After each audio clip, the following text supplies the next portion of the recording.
All right, good evening, everyone. My name is Ethan Norville. I'm the first vice chair of Community Board 9. You can't hear me? How about now? Okay. Yeah, good evening, folks. My name is Ethan Norville. I'm the first vice chair of Brooklyn Community Board 9, and I'm here to call this town hall to order. First off, thanks for joining. I want to thank the district staff for all their hard work. Can you hear me? Okay. I want to just thank the district staff for all their hard work organizing tonight's town hall. And we're pleased to have folks from the New York City Department of Homeless Services, or DHS, as well as Project Renewal here, the service provider, to help run this town hall and answer a lot of your questions. The purpose of this town hall is twofold. First off, it is to ensure transparency and to facilitate a productive dialogue so that the community and the agencies involved can both see and understand and collaborate on what's happening here. So tonight's discussion will proceed first off with presentations from DHS and Project Renewal, and we will have a public question and answer and testimony section of the evening. First, if you'd like to introduce yourselves, that'd be fine.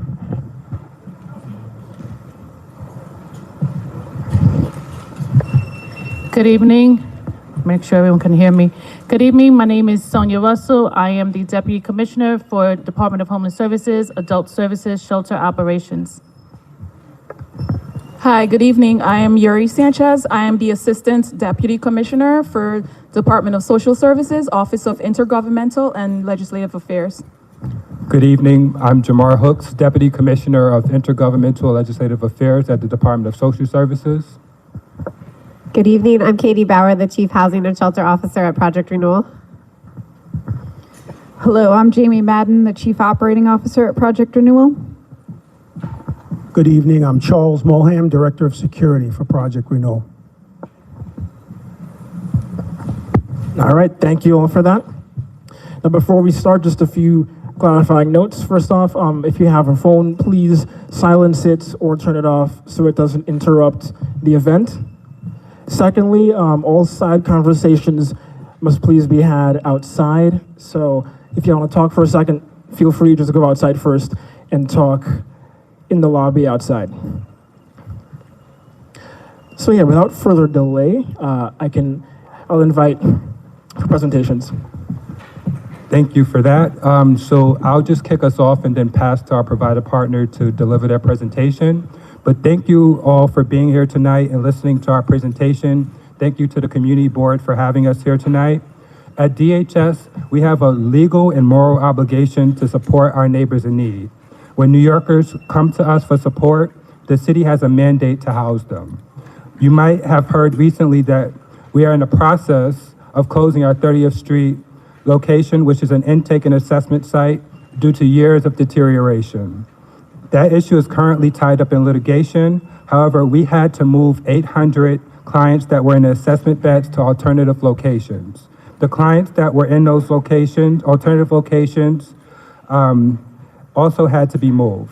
As a result, we had to quickly stand up this hotel to support the capacity and to ensure that we are able to meet our legal and moral obligations. The hotel that we are using on Empire Boulevard was one of a few sites that were ready for use and will require no construction, and we could move our clients in quickly to avoid a capacity crunch. So we're here to present on the shelter and share with you our programs and services and how we intend to work with the community to integrate our clients and to quickly move them out of shelter and into permanency. This is a general population shelter, meaning that this is not a mental health shelter or anything like that. Clients that need intensive mental health services or substance use services will be placed in the appropriate shelters.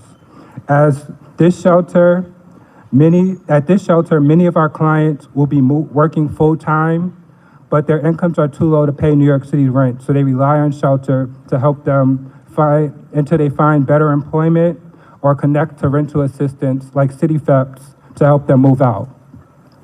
So they will be going to work and coming home coming back to the shelter to sleep and going home, going to work and coming back, similar to you and I. Our partners at Project Renewal are going to present on the shelter, and then after our presentation, we're happy to take any questions that you may have. Jamie?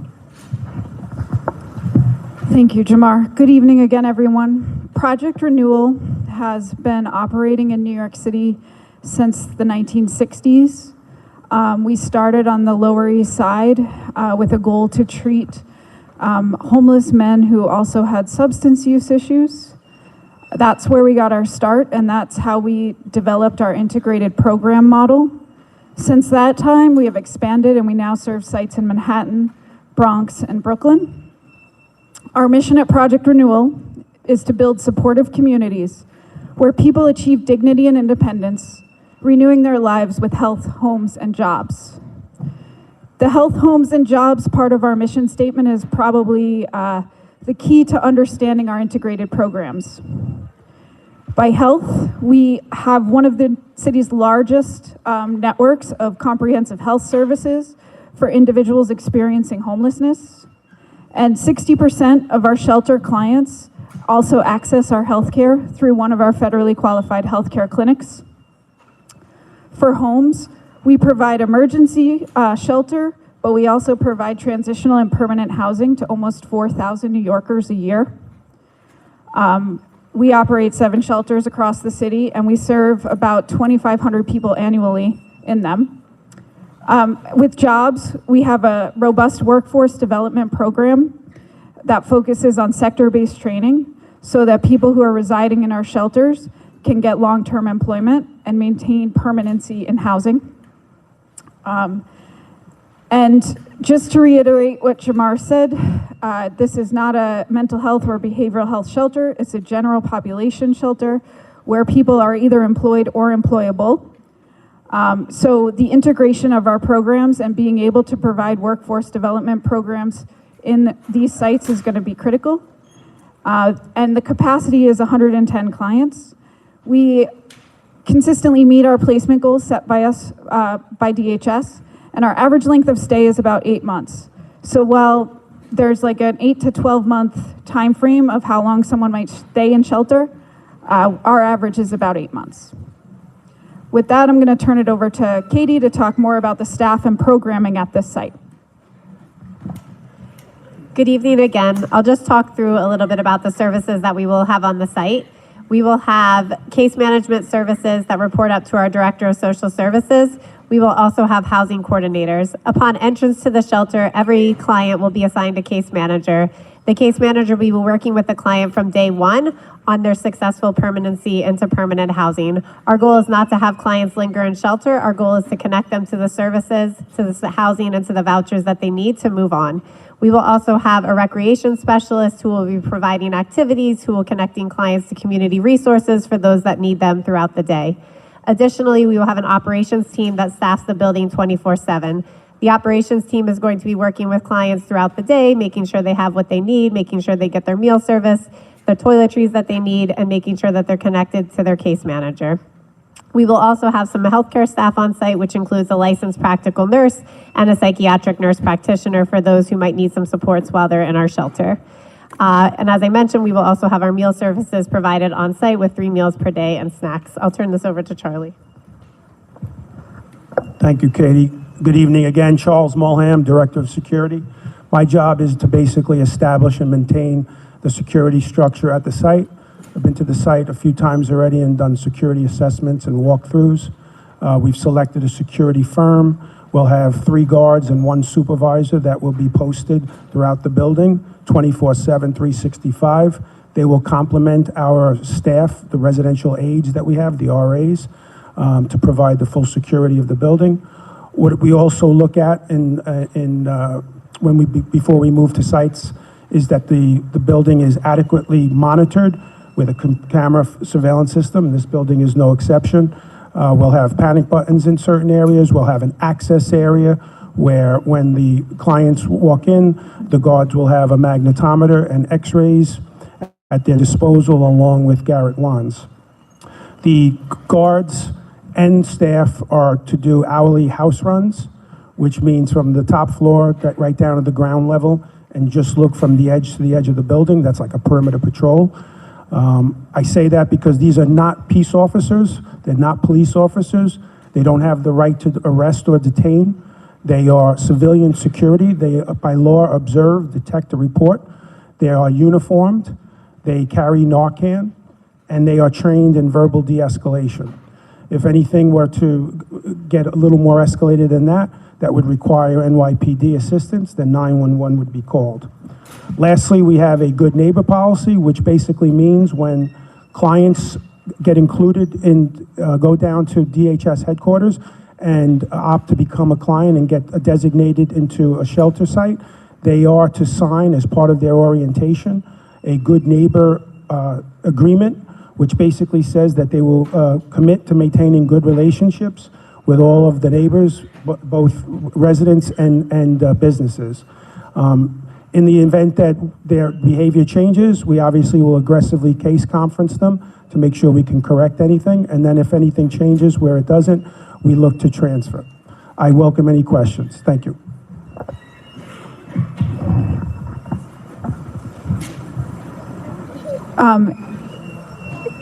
Yeah, well, I have one more second. So in addition to what we just spoke to, Project Renewal has a commitment to working with the community. We will be creating a community advisory board, and we will likely be reaching out to many of you today to discuss community concerns further. We will also be sharing a 24/7 hotline that will go directly to the site once that's up and established, so that any concerns can be directed to us and we can respond to them. And the projected opening date is the summer of this year. And with that, we're good.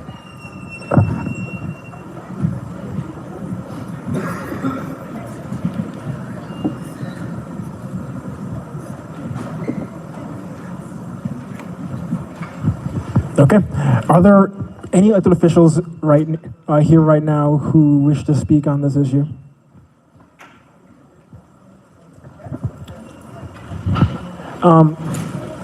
Electeds for now. We'll go to reps in a second.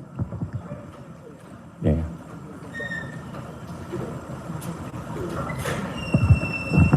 Okay, now, yeah, any elected official or representative, if there are any here who wish to talk on this, you can. One second. Yeah.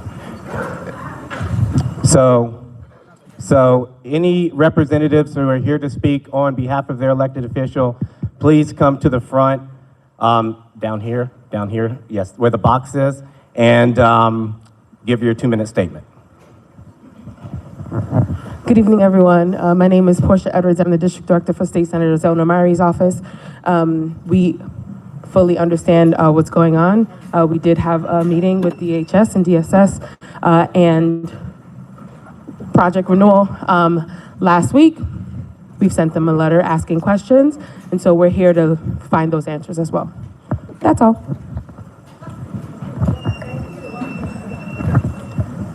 Thank you, Portia, from Senator Myri's office. Any other representatives? Okay, we have a representative from Assemblymember Cunningham's office. Thank you. Go ahead, member. Good afternoon, community. I'm so sorry I can't be there tonight. Obviously, we are stuck in Albany, but thought it was a loss to me to join tonight and just express my dissatisfaction for the current project. I've recently written a letter outlining that. I'm sorry? They said they can't hear you. I'm speaking as loud as I can. Can you hear me now? Better? Better. Okay.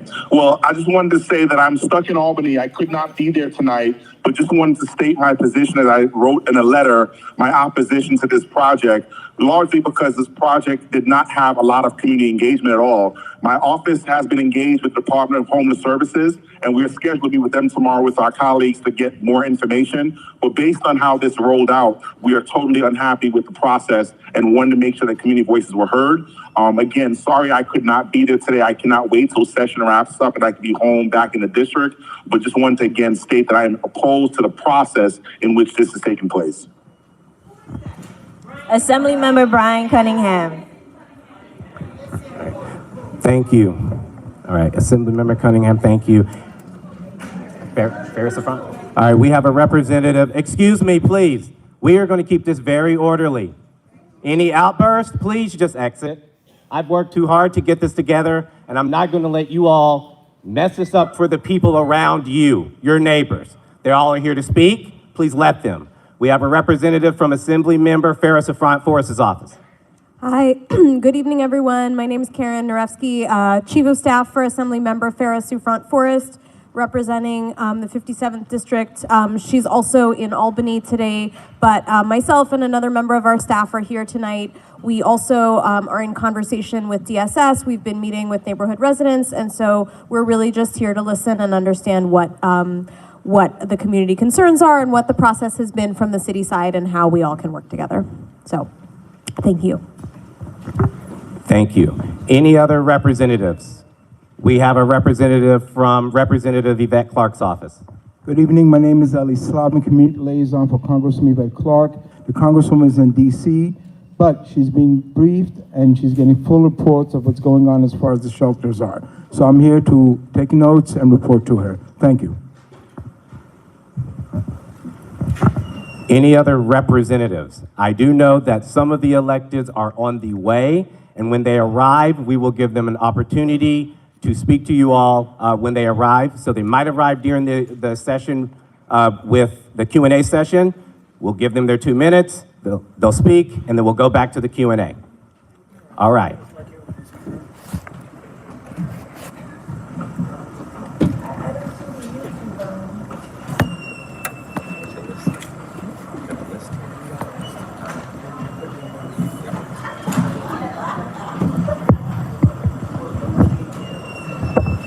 All right, we are going to begin our testimony and Q&A section at this time. Quick things to know, each speaking session will last 2 minutes or less. We are not prepared or able to extend it beyond that, so 2 minutes per speaking slot. And this will include, if you have a question or an answer from those presenting, that will be included in your 2 minutes. So 2 minutes per speaker. Additionally, we're going to be taking from a speakers list, those who came in person and signed in. You may have seen it. At this point, any last minute or additional speakers will not be accepted. So if you signed up on the speakers list, that will determine whether you're able to speak or not at this session.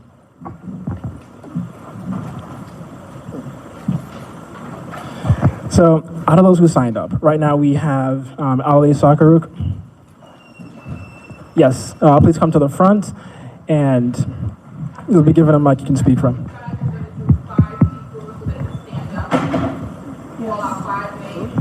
Yeah, that's fine too. We can call the other 5 so that the rest of the speakers can approach.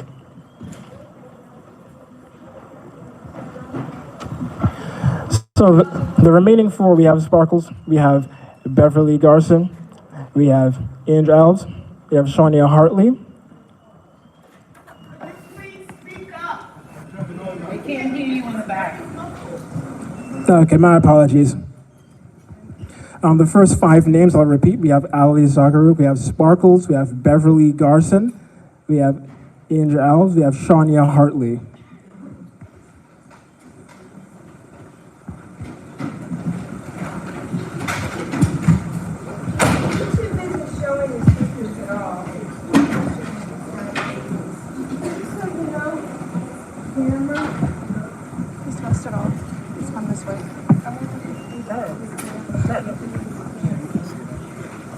Right there.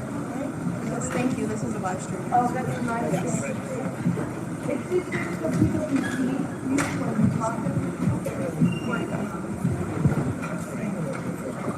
Hi, so I have some questions regarding the stipulations. All right, let's try again. Hi, this way, okay. I have some questions regarding the stipulations and rules that the residents would comply with.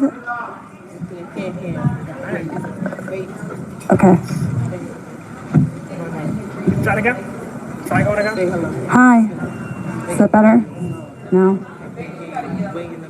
Hello? Hello? Better. Is the volume max? It's on max. Testing, testing. Can you hear? Can you hear, Sparkles? Right now. All right, okay, I'll turn it up. Okay, so I'm wondering if you could tell us a little bit about the rules and regulations that will apply to the residents. If you could walk us through a day, say somebody who is working full-time and someone who is between jobs.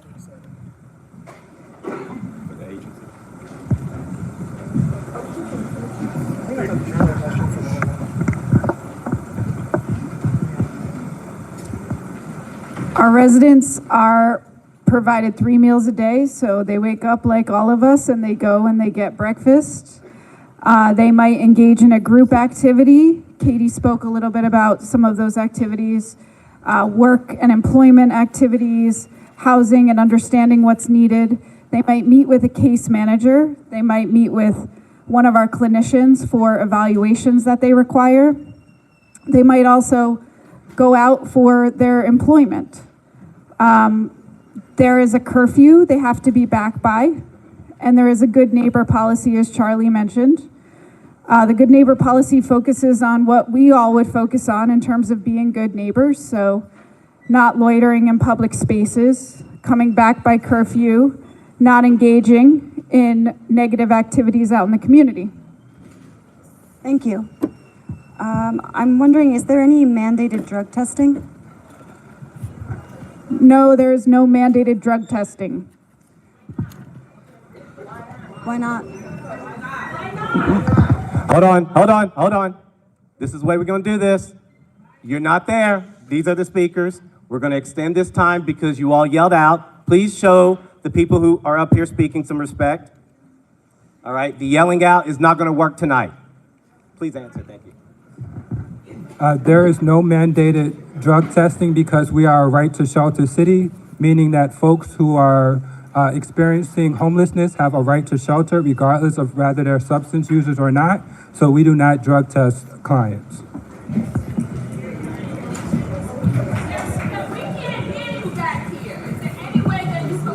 The speaker is small. We can't. It's not gonna get the whole auditorium.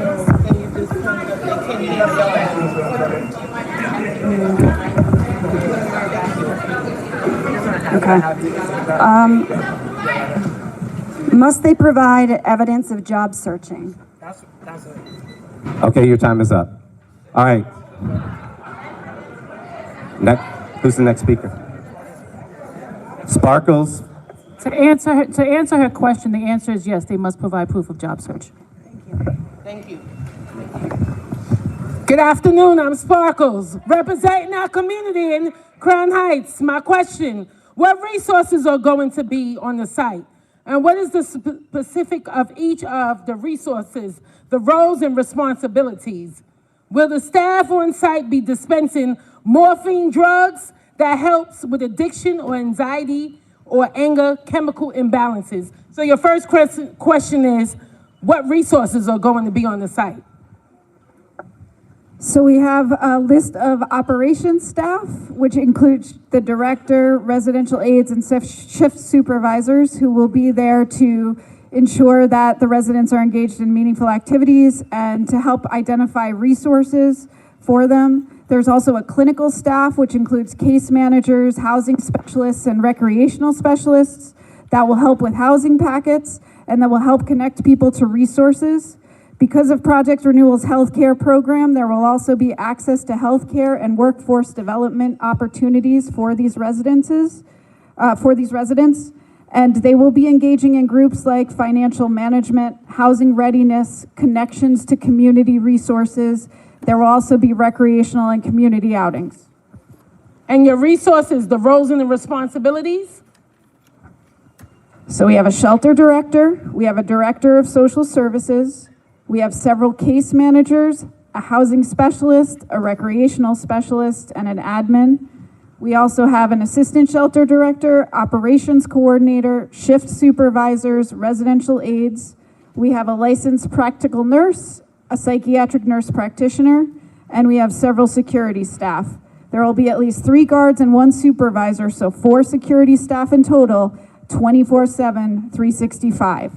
Will they be dispensing morphine drugs that help with addiction and anxiety, anger, chemical imbalance? And do they have a degree with that? Time. You can answer the question. Yes. This site does not have a healthcare clinic on site. They will have access to our healthcare clinics, so we will not be dispensing medication at this site. Okay, the next speaker is Beverly Garson. I did hear mention of psychiatric supports. Could you clarify? Clarify what? In terms of, is this person doing groups? Is there any kind of behavior management programs that'll be going on? In which way will this psychiatric support facilitate or support the people in this home? So I just want to reiterate that this is not a behavioral health shelter. This is a general population shelter, which means that DHS has already assessed and determined that they don't need the supports of an enhanced population. But they will have access to Project Renewal's clinics. We have several FQHCs embedded in our other shelter sites. And if they need psychiatric supports, we will make sure that they could get connected to them. You can ask another question. So this program, I guess I'm learning more about Project Renewal. I've been in Crown Heights all of my life. The idea of it being in this location is a little intimidating. And so what could you offer to residents who live and work and raise families about their safety and the safety of their own children in our neighborhood? What could you offer? I can offer you our commitment to engage, hear your concerns, address your concerns, and work with the people at our site to ensure that they maintain the good neighbor policy. Like I said, we have 7 other sites and we engage with neighborhoods throughout New York City. And we have a really strong reputation of sometimes it does take months and years of engaging with the community and addressing, but we have several communities that are very committed to our services that we've worked really closely with for a very long time. You have my commitment to work closely with you all to do the same thing, to build relationships and understand what the concerns are. And I'll just add that homeless people aren't inherently bad. These are folks that have fallen on hard times, and I said that homeless people aren't inherently bad. These are folks. No, I didn't say that you suggested it. These are folks that have fallen on hard times and need a place to stay, so we could stabilize them, get them the resources that they need in hopes of moving them out quickly. And so, please don't. Please. It's not funny. Like, people are here for serious business. They want to learn about the information. Please don't yell out during the answers. Thank you. So the question is, why more? Why are we bringing another one to Crown Heights? Why are they coming to Crown Heights, Brooklyn? So I think I explained a little bit about this in my intro. So yes, I did hear some of that. 30th Street, our intake center and assessment site, we're in the process of closing it. And so we had to move those folks to other shelters. And as a consequence, those folks in those shelters had to be moved elsewhere. And so we found that this site was already ready to go. It didn't require any construction or anything like that. And so we were able to move in quickly and address our needs. If we hadn't moved into that site, we wouldn't be able to fulfill our mandate to house every New Yorker that needs to be housed. All right, next speaker. Good evening, everyone. My name is Inga Alves, born and bred in Brooklyn, New York. I do have a question about the security plan. Can you just please reiterate what the security plan is? And I think you mentioned that there are going to be 4 security guards. So would that be 8-hour shifts? And it's approximately 110 people that are going to be there? So how do 4 people covering an 8-hour shift in 24 hours, how is that sufficient? And if there are any, what kind of violations would happen that would allow someone from that shelter to be removed? So there will be 3 guards and 1 shift supervisor per shift, not per day, right? Per shift. So 4 guards from the 8 to 4, they'll leave at 4. 4 more guards will come in for the 4 to 12, and then at midnight, 4 more guards with the, 3 guards and the supervisor for that shift. So there's 4 guards always per shift throughout the day, 7 days a week. So I just wanted to make sure you were clear on that shift configuration. Okay. So what was your other question? And the other question were about any violations. If something would occur, what would constitute a person that's, I'm sorry, what would constitute someone living in that shelter to be dismissed, that they would have to leave? So what are the rules and regulations? Yeah, so, well, we have a curfew, so 11 o'clock. If clients don't come in by 11 o'clock and they come in a little later, they're sat down in an area, and then they'll wait to see if the bed is available for them.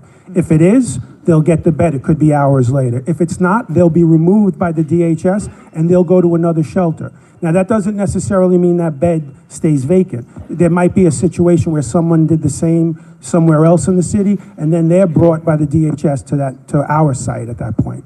So if you miss curfew, you can possibly lose your bed. You can possibly get it back. If you commit infractions inside the building, whether you're smoking where you're not supposed to be, whether you don't want to leave the dorm when you're not supposed to, because when you're supposed to, because we're trying to clean, we'll give them citations. We write them up. We document everything, and everything that we document as far as in-house infractions is brought to the attention of the DHS. So there's a file then literally kept on the person. So is that public record for us too? No. Okay, that's just internal. Right. Yes, this is all internal. Next speaker. Good evening, everyone. I'm Shania Hartley, resident of Crown Heights, a lot of years. This question is specific to the site. So the developer has a track record of purchasing hotels and then turning them into homeless shelters. Specifically, this site, the Ramada, it only opened up in April of 2025. And initially, it was filed as a hospitality lodging business. What evidence showed that that model failed so quickly, right? Less than a year. And when did the analysis take place that then determined that converting it from initially a hospitality lodging space into a men's shelter is now the best use for this site?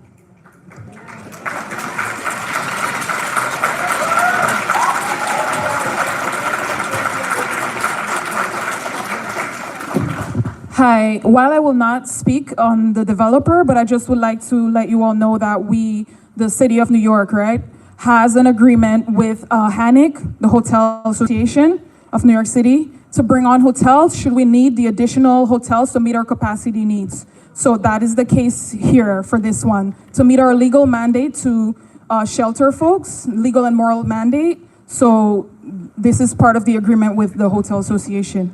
Is it an agreement, or I read that it was a $1 billion contract? We'll have to follow up with you regarding the contract. Okay, all right. So, second question, I still got time, right, guys? All right, cool. So this is specifically to the project renewal team. The executive compensation is public information, and senior leadership has significant salaries. For example, you, Jamie, your role as COO is roughly about $250K plus, right? So these funds are done by taxpayer dollars. I think it's a $500 million contract to 2060 that you have with the city. Oh, okay, let me just finish this up, Dante. I'm a board member. So how can this community trust that this model is truly centered on helping the vulnerable and not a for-profit industrial complex like privatized prisons?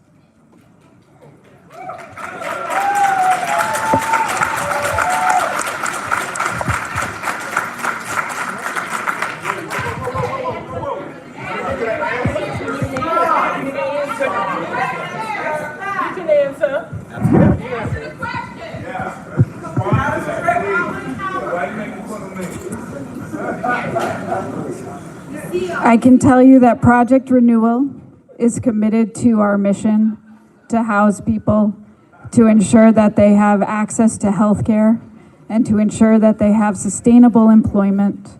And that is what all of our organizational efforts go towards.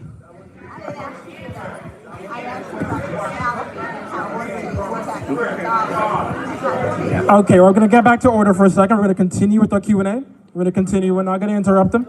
I'm going to call the next 5 speakers, and we're going to have them come up and ask their questions, okay?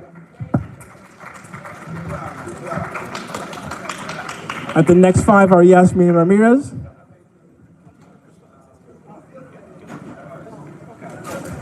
Actually, before I call the next speakers, I believe Councilmember Hudson's here. So I'm going to call Councilmember Hudson up to give some remarks on this.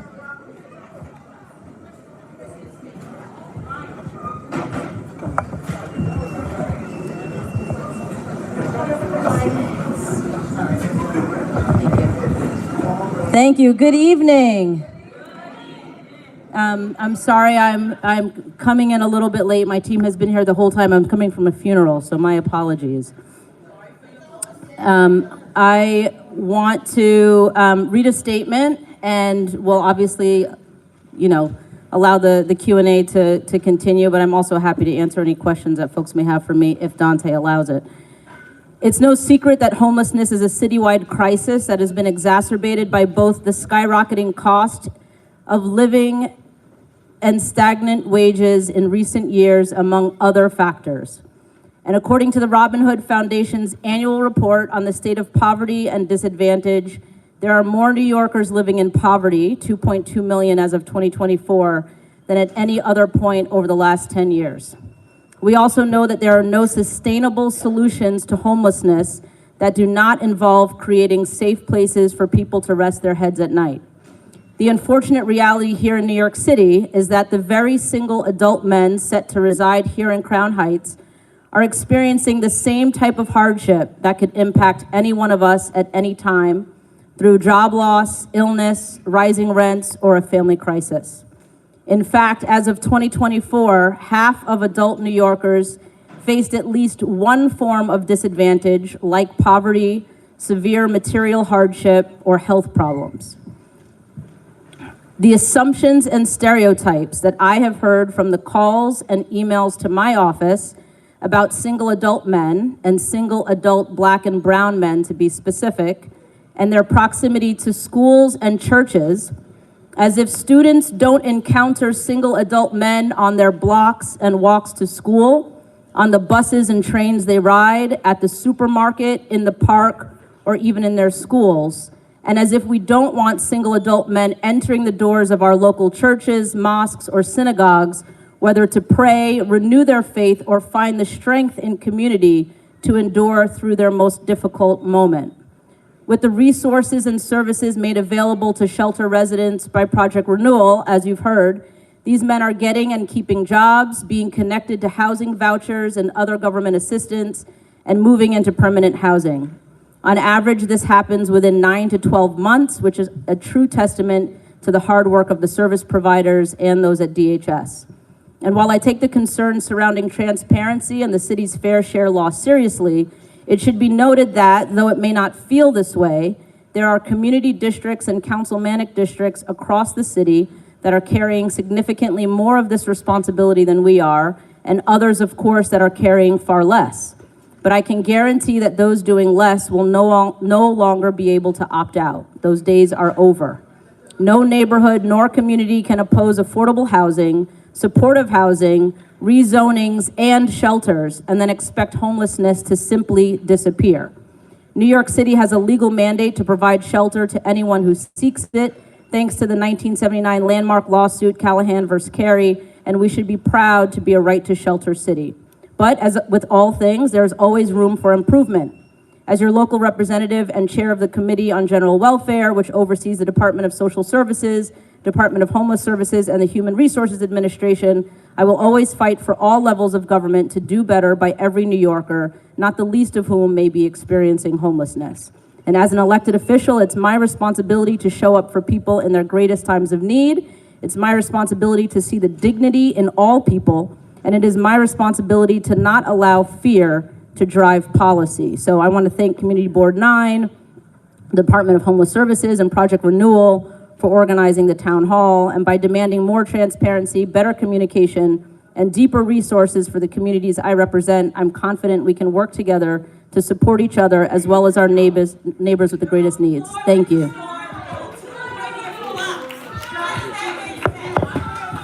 Okay, we're not gonna heckle either.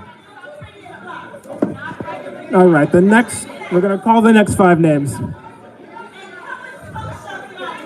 We're gonna call the next 5 names, come on.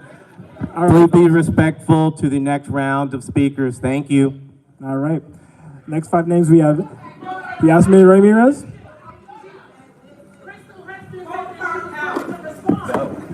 Call the name. All right. We can't answer that right now. The next 5 names are coming up. We have Yasmin Ramirez. We have Yasmin Ramirez. We have Yasmin Ramirez. We have Kwesi Agirman. We have Martinez and Avinsky. We have Tony Williams. And we have Eric Eisner.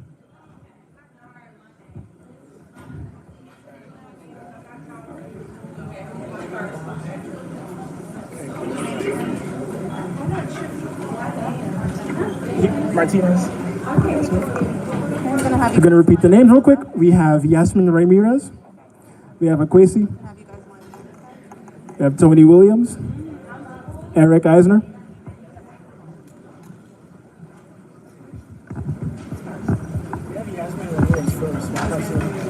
All right, we'll move on. That person down here. Okay, if they're not here, we're going to proceed with Kwesi. Good evening, everybody. Firstly, just want to say thank you all for coming out and showing concern for this issue. Just to get straight to the point, especially with regards to the issue of fair share and how they were able to balance that commitment that's in our city charter with the right to shelter. Just curious, what classification are you using to determine what saturation means? Because as of now, the city is no longer placing shelters in the South Bronx due to saturation. So what conditions could this community meet to reach saturation so that we can enjoy what the South Bronx essentially is able to right now? I mean, so there are some shelters in the South Bronx with 15, 20. There are some shelters in the South Bronx with 15, 20 plus shelters. This community does not have that as many. I think there are 5 shelters in this community, so you are not, and it's council district, so you're not near saturation yet. And so, but to respond to that, we are in the process, we have notified. Is that saturation part of your fair share analysis that was done, and was that analysis shared with CB9? We are in the process of finalizing our fair share analysis for this particular site, and we will share that as soon as possible. And then, actually, to that point, how come we don't see any shelters in Dyker Heights, Bay Ridge? How come we don't see shelters in Bensonhurst, in those areas of Brooklyn South, right? And I think a lot of us are frustrated, especially amidst gentrification, amidst ongoing displacement. The few, areas of Black and brown communities, we have to bear the brunt of this, right? So what was the answer to that? So I hear your concern about there not being shelter in every council district. We have notified on shelter in every single council district, and we plan to have shelters come to every single shelter, council district. And then last question, how do you see the advisory committee being executed, and what role do community members here could play in that advisory committee to actually supervise the shelter in partnership with you all? Sorry, that's it. You're not sorry. It's time. All right, I know it's time, but you mentioned the community advisory board, and we will stand up a community advisory board for this shelter. You do have a say. You do have a right to make complaints and input and partner with us. No more So follow-up within questions? 30 days of opening, I will work with all the elected officials and the community board for a suggested membership, and we will have regular community advisory board meetings. I yield my time. Okay. I'm going to remind everyone, we want everyone who signed up to get a chance to speak, which will require you to yield when your time is up. Please do that, otherwise people will not get the chance to speak.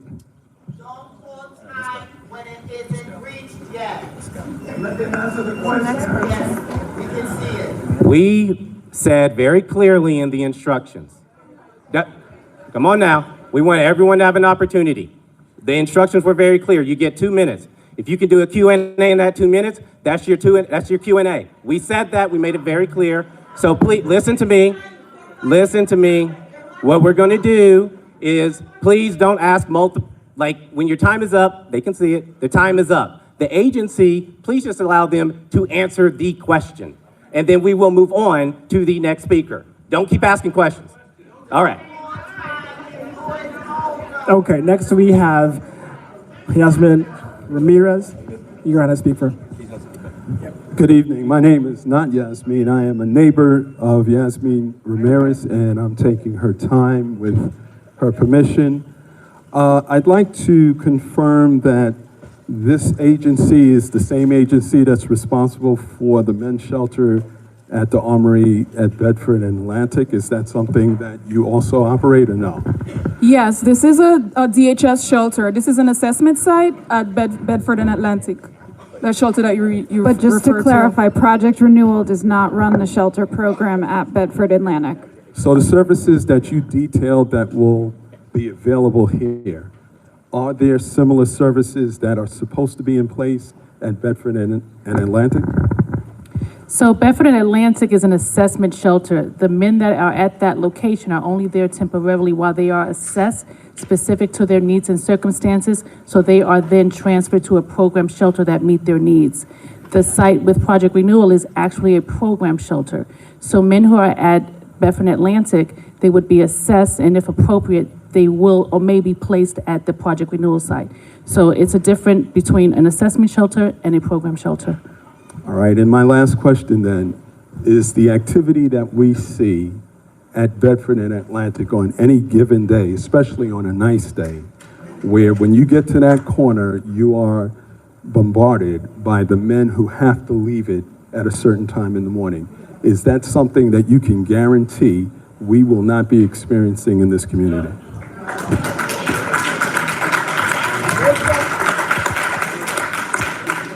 So it's difficult for me to answer that because I'm not certain what specifically you're referring to.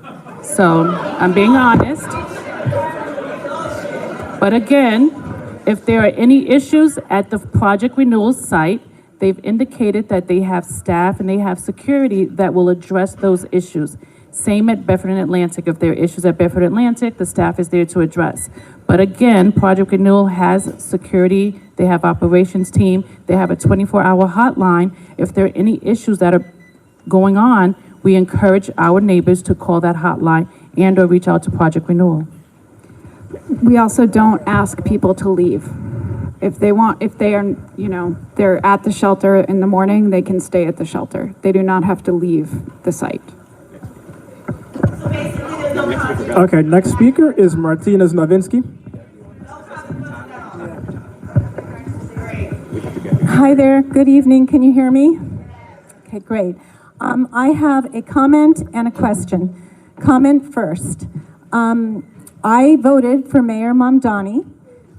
Not only did he run on the platform of free buses and free childcare, but he ran on a platform that was vehemently against the hotel to shelter model, which is essentially a for-profit model paid for by the taxpayers, all of us.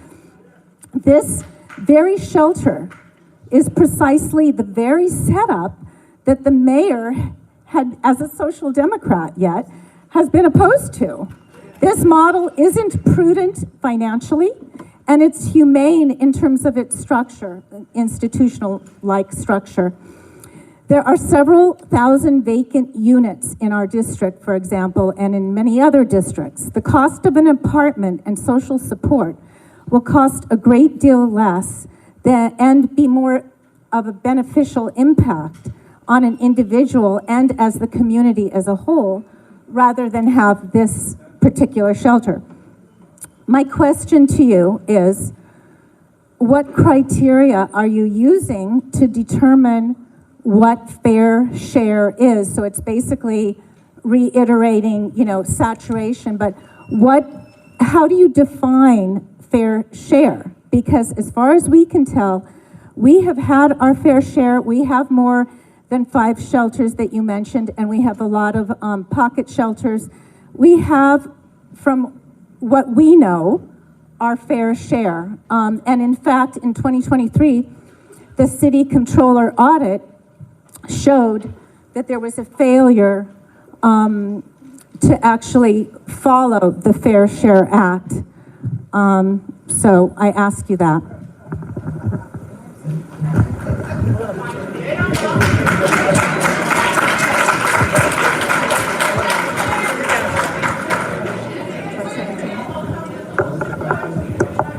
question is, how do you define fair share?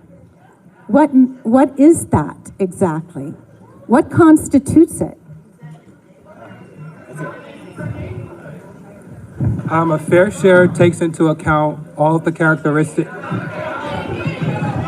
A fair share takes into account all of the characteristics of the neighborhood plus the social services facilities that are in the neighborhood. We are currently conducting a fair share analysis for this particular site, and we have yet to finalize it, but we will be finalizing it soon. But what is the criteria? I'm sorry, that's tough. We can't follow up right now. Yeah. What is the criteria? That's all. All right, the next speaker is Tony Williams. Okay. You ready? Hello, everyone. Can you hear me? Okay. My name is Tony Williams, and now my question is all messed up because you said that you didn't even finish the fair share analysis. So how are you moving in June 1st if you're not finished? I have another question for you, right? Billionaires Row is vacant in Park Avenue. And if you move the homeless people over there, you'll be giving them culture. So why was that not a part of the formula? Because it's vacant. Many parts of Manhattan is vacant. Even downtown Brooklyn skyscrapers are vacant. So why are they not there? I'll wait. Give me your best ChatGPT answer. Go ahead. We were placed in a situation. We were placed in a situation where we had to quickly stand up this hotel. And so, as I mentioned earlier, our intake and assessment site is in the process of closing. And so we had to move those folks out that were in the assessment shelter and as a consequence, we had to move other people into these shelters, right? And so this shelter was already equipped, it was ready to go, and we're ready to move in. It was a hotel though, but you have shelters in Brownsville, East New York, Bed-Stuy, Crown Heights, Flatbush. Why are other places not getting it, like Garrison Beach, Mill Basin? Toys R Us is vacant. Why are they not there? I am not anti-homelessness, but I do not like saturation of homeless people like that. That's not fair to us. You got homeowners out here. You got tenants out here. Give us some respect too. You just keep putting homeless people here because there's a vacancy. And when the real vacancies you're not looking at. That's not fair. We are looking.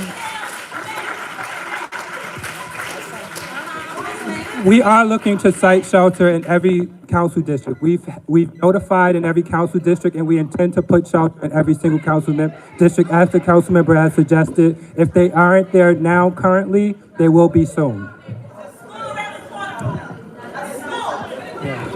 Hey, so I have just a follow-up to that question. So you said, I'm Eric, I live on Sullivan Place. So you said the shelter, you picked it because it was ready to go. Obviously it was ready to go because it was built as a hotel to be a homeless shelter. So it was like ready to go when it was built. Did you specifically look at, can you give us examples of other places that you seriously considered before you, like a specific one? And can you tell us about any particular criteria according to which, given that our district, I mean, obviously everyone needs a place to stay, but as you've been hearing, this is not an ideal location and it's already like saturated in this district. Other places don't have this concentration of shelters. So did you specifically look at any other places? What was the criteria according to which those places, those alternatives in less saturated neighborhoods were rejected and this was chosen, right? Can you give us specific criteria and specific examples? Because I think there's a lot of concern here about lack of transparency and just the speed with which this whole process is moving. So if you can assuage some of those concerns, if you can give us like honest answers so it doesn't feel like this mill, you know, build the hotel, stop it. We were looking for facilities. We were looking for facilities and buildings that were ready to go. This facility was ready to go. But And did so you look at any others? We looked. Can you give us an example of another neighborhood that there are hotels all over the city and apartments vacant all over the city, other models all over the city? I know you need to move fast. Can you give us an example of any other place, or what the Ramada people just were like, hey, put it here, and you're like, okay. No, I can't give you specific examples, but I can tell you that we definitely looked at other places, and this place was ready to go. Okay, we're gonna call the next 5 speakers at this time. Thank you. All right, next we have Leona Hartley. We have Tom Winter. We have Joanna Carr. You gotta sign up before you come in. That's how everyone signed up. So sorry. You gotta read. We have Janice Granum. And we have Dion Ashman. Yeah, we're gonna repeat that. We have Leona Hartley, Tom Winter, Joanna Carr, Janice Granum, and Dion Ashman. All right. Good morning. Good afternoon. This question is for the city.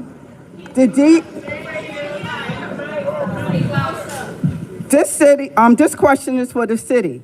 Did DHS or DSS conduct an environmental or community impact analysis before selecting the site? Specifically, did they consider the vulnerability population already here, such as senior citizens next door, nearby a middle school, and domestic violence shelter serving women and children just feet away? If you can share that finding with the community, and not with a script. As I said, we are in the process of completing the fair share analysis. Has not been complete yet. Okay, but the shelter is open in June 1st. We didn't say June 1st. We said the summer. Do y'all do anything to connect these big salaries? Do y'all do anything to collect the salaries that y'all are getting?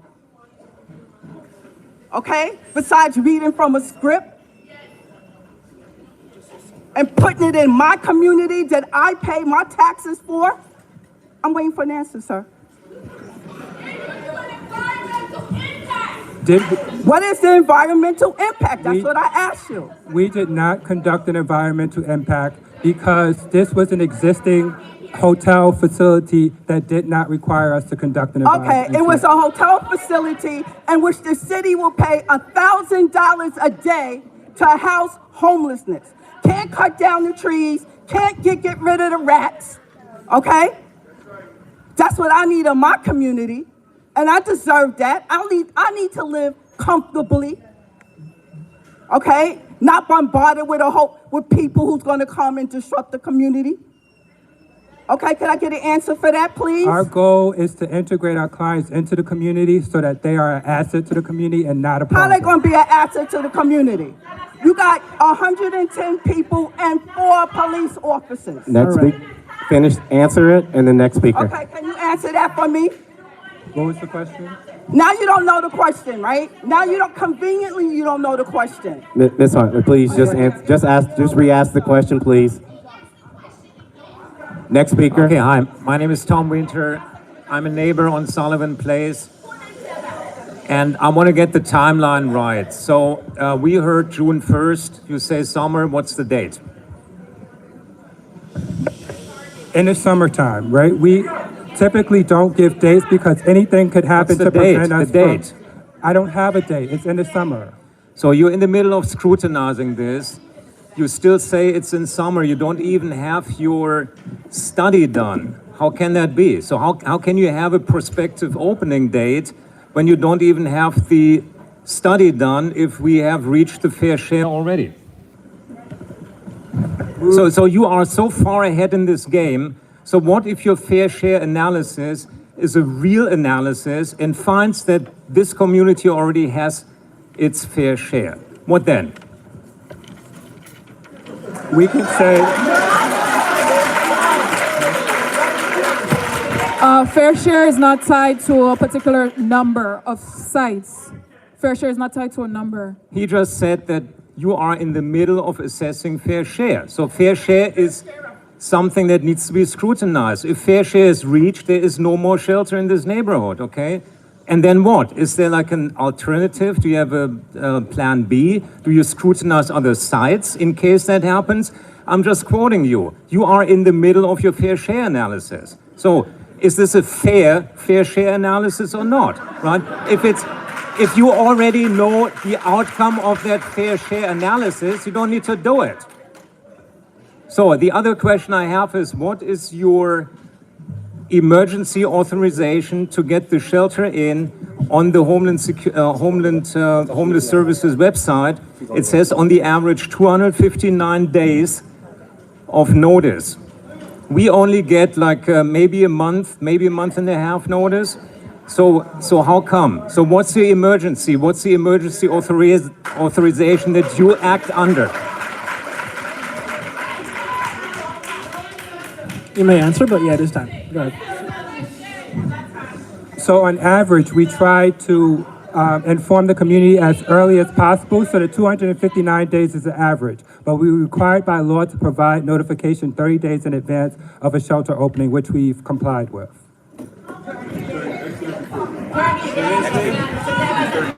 All right, next we have Joanna Carr.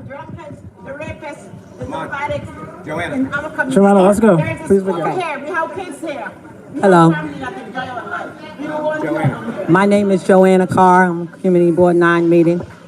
Sorry about that. Excuse me. Sorry. Please. So no, I know my Thank question you. was already asked. One of them was already asked. When is the anticipated date of opening? You say summer, but the summer is a season. Do you have an exact date of when they're opening? No, we don't. It requires additional paperwork, additional permits, additional checks. There could be delays in that. There could be delays, so we don't give a specific day, but we are sure that it will be opening in the summertime. So my next question is, we're requesting that you provide Community Board 9 and the residents, that DHS provide us with statistical analysis and data as to how many homeless shelters, male and female, how many supportive housing, transitional housing, battered women, and family beds are in this community, District 9. And can you provide the Community Board with a written report as of this date with all stats and data? In terms of facilities that are managed by DSS, yes. But that does not include, you said battered women shelters. Those addresses are confidential. We cannot provide that information. But you can provide us with the other things. And how soon can you do that? So we have provided the list of shelter sites many years ago and even recently to CB9, and I'm happy to share the latest footprint with the Community Board. We have no problem doing that. Okay, thank you.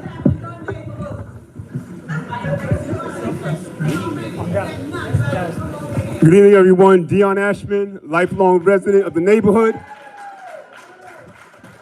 60 plus years right here.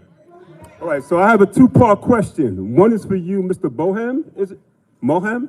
All right, you said in terms of security, they don't have peace officer status. However, we know that things can go off the rails. So if things go off the rails, and before you can make a 911 call, are they trained in crisis management restraint training? All right, CMPR. Are they trained in that at least to be able to not only protect the community, but protect the people in the building? Well, first off, when you say to protect the people in the community, when you say to protect the people in the community, that will infer that something will be going outside on the street, down the corner, around the corner. If that's the case, the guards won't be there. The guards are not peace officers, they're not police officers. It's not the job for Project Renewal to be the Can I finish? It's not the job for Project Renewal to be the police in the 7-1. That's the 7-1. No. Well, let me finish your question. But that's not, no, you're going a different, no. So I'm we going to finish don't your want to go down question. that rabbit hole. I'm not going down that So rabbit to hole. answer your question, In the guards building are- I'm talking about. Inside Let's the be clear. building, the guards are not trained to put hands on. I said it at the beginning when I introduced myself. So what happens when things go off the rails, and are they going to cover up and just allow themselves to be assaulted? Well, if they get assaulted, what's going to happen?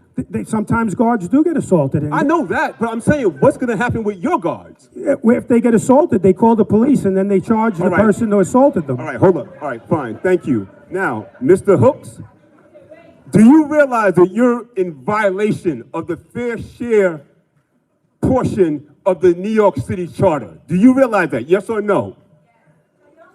Yes or no? It's quick. No.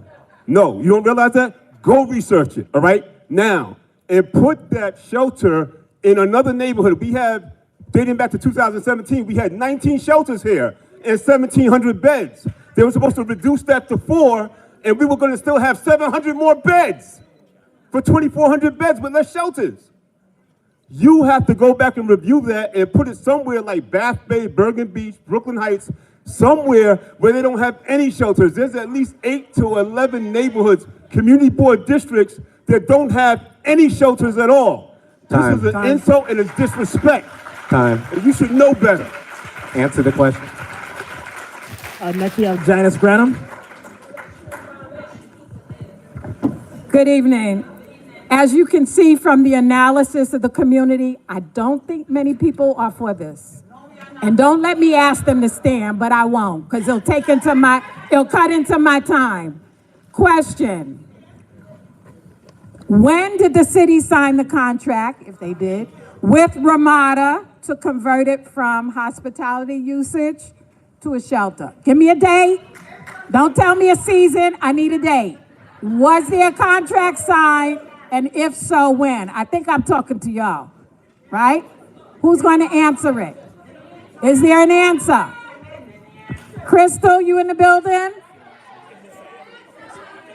Nobody? Crystal, can someone tell me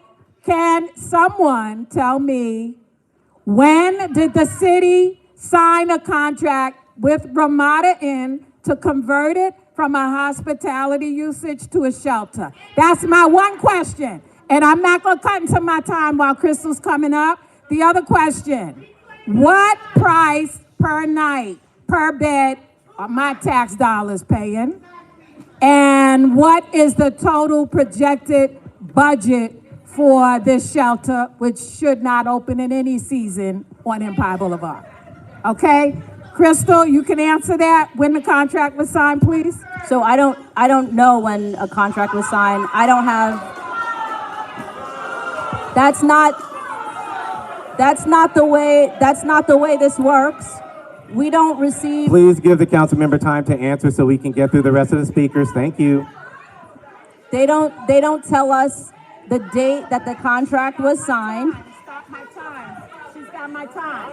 I'm reclaiming my time. I knew about it maybe 6 or 7 days before they made the public notification. That's the truth. And that's why at the end of my remarks, I talked about transparency and process. And I know Council Member Joseph is going to come up and give some remarks addressing the same issue. What was that? I support the shelter, but there's no agreeing. Listen, the issue is this, and this is what I said. We have a homelessness crisis, and we have.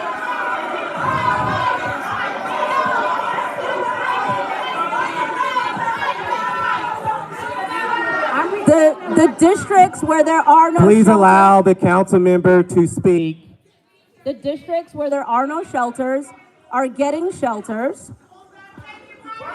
We have shelters in our district, and I'm going to tell you, I just visited one of the men's shelters that's in our district in another neighborhood that had similar opposition, similar opposition. The shelter has been there now for 3 years, and we've had one complaint about lighting on the street, and that's it. The thing that folks need to understand, first of all, because there's been misinformation put out there. These are not people living with mental illness. These are not people living with drug addiction. They're not. They're not. They're not. Let me tell you something. There are people in this room right now. There are people in this room right now who called my office when they were about to be evicted, and my office got them a City FEPS housing voucher to help prevent them from homelessness. What I'm saying is, this is the work that we do.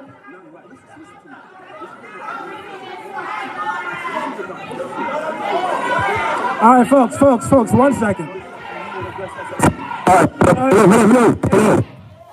Hello, everyone. No.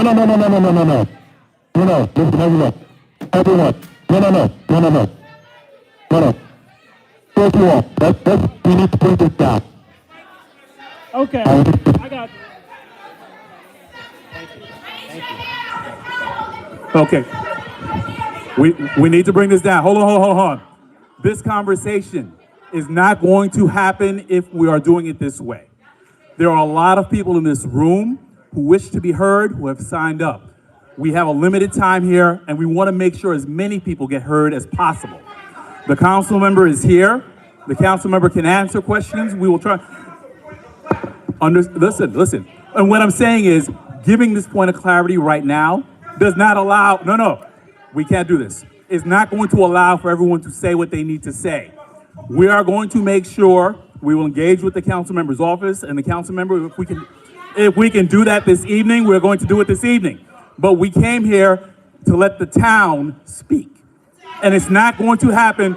We need people to be able to say what they need to say. We are going to take all the information. This is going to be a failure if we do not allow people to say what they need to say and get the information. All right. Council member. Okay, I am reclaiming my time. Councilwoman Hudson needs to call her own meeting. I'm sorry to say, I was at a meeting last week at the theater, the King's Theater, and the same issues going on with renewal. You guys are not giving a fair share. I still want to know, what is the price per night, per bed that my taxes are going to? Someone give me a number. How much is it cost per night? Thank you. Per person. It's $154.76. $154.76. And was there a contract signed between the Ramada Inn and the city? I don't know that date to provide you with that date. We need that. Next speaker. I heard you, but I can't give you what I don't have, and I'm trying That's to be the as crux of the transparent as problem. possible. And I Thank you. understand that, but you're asking me a question. I want to be honest with you. I'm not going to lie to you. I don't have that date. What I am able to provide was $154.76 per night. That's And what you I'm able don't to know provide. if there was a contract I don't signed? have that date to give to you, but I will be more than happy to add that. Well, what's the contract signed? We're looking into the contract. That's a yes or no. What's the contract signed? There is a contract, and I don't know the date of that. We will provide one. Okay, it's time for our next I speaker. got 11 seconds. I just want to thank CB9 for holding this meeting. CB9 got the letter from you guys on June, I think it was April 17th. Hold on 1 second. And I want to thank CB9. You were 11 seconds over. I had to pause it. I was reclaiming my time, but thank you, CB9. You're welcome. Yeah, thank you so much. Next up, we would like to have Councilmember Rita Joseph. I believe that she is in attendance. Perfect. Thank you so much. Allison, I'm gonna do that. Thank you. Good evening, everyone. Good evening. So I don't have a question, but I have a statement about transparency and equity. So good evening, everyone. I'm Councilmember Rita Joseph. Tonight, I want to speak clearly about a process that continues to leave communities feeling unheard and overburdened. We understand that housing instability is a citywide issue that requires compassion, resources, and coordinated action. But compassion cannot come at the expense of equity, transparency, or meaningful community planning. Far too long, communities have been expected to absorb a number of shelters and supportive housing facilities without thoughtful assessment of existing conditions, neighborhood capacity, or long-term impact. The issue is not whether shelters should exist. The issue is how decisions are being made. Where facilities are being concentrated and whether communities are being treated as true partners in the process. Residents deserve more than a last-minute notifications, limited engagement. They deserve a process that includes transparency from the beginning, meaning meaningful consultation with community stakeholders and clear accountability from agencies responsible for oversight and operations. My office has spent countless hours responding to concerns connected to existing facilities in our area, including sanitation complaints, public safety issues, emergency calls, and quality of life concerns raised by both housed and unhoused residents. These concerns are real. They cannot simply be dismissed as opposition to shelter themselves.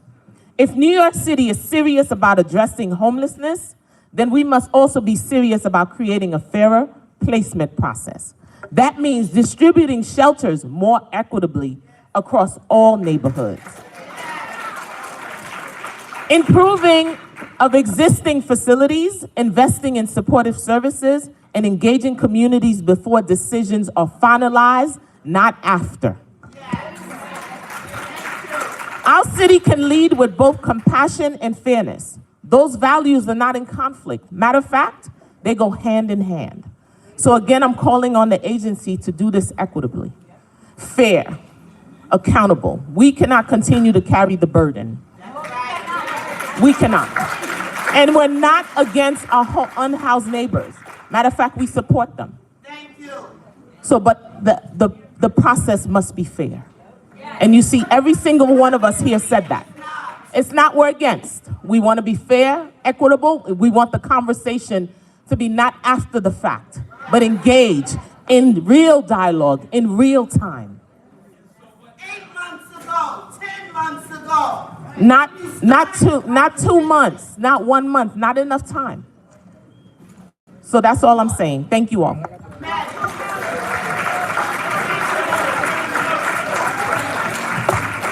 All right, thank you. Next up, we have Nicola Cox. We have Lynn Quarles. We have Steve Nalovansky. We have Steve Zeltzer. And we have Alicia Boyd.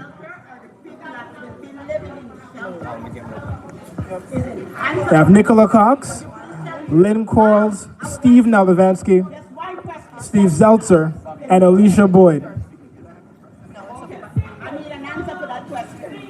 They're going to enhance the community. Why you don't take them to yours so they could enhance your community? Go ahead and get them started. That's fine. All right, first we have Nicola Cox.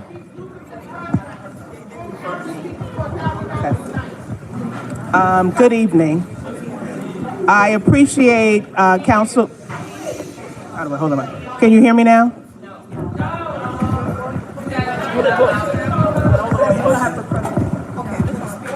Can you hear me now? Hi, can you hear me now? Okay. I appreciate Councilwoman Rita Joseph for coming out and actually stating for the record that something has to be done with this process.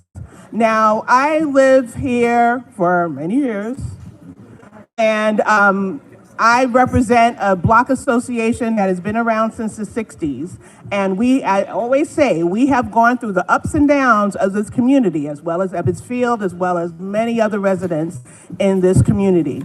We've been here through the crime rates, we've been here through the drugs, we've cleaned up, we're on an upward swing, and now we're getting saturated. We're being told We can't afford to give you affordable housing in this community because your area is too expensive. Empire is too expensive to put affordable housing, but now you're gonna give us a shelter? I don't understand how that computes. Because we have been fighting for years to keep the people that live in this area here. And all we're getting are high rises and displacement.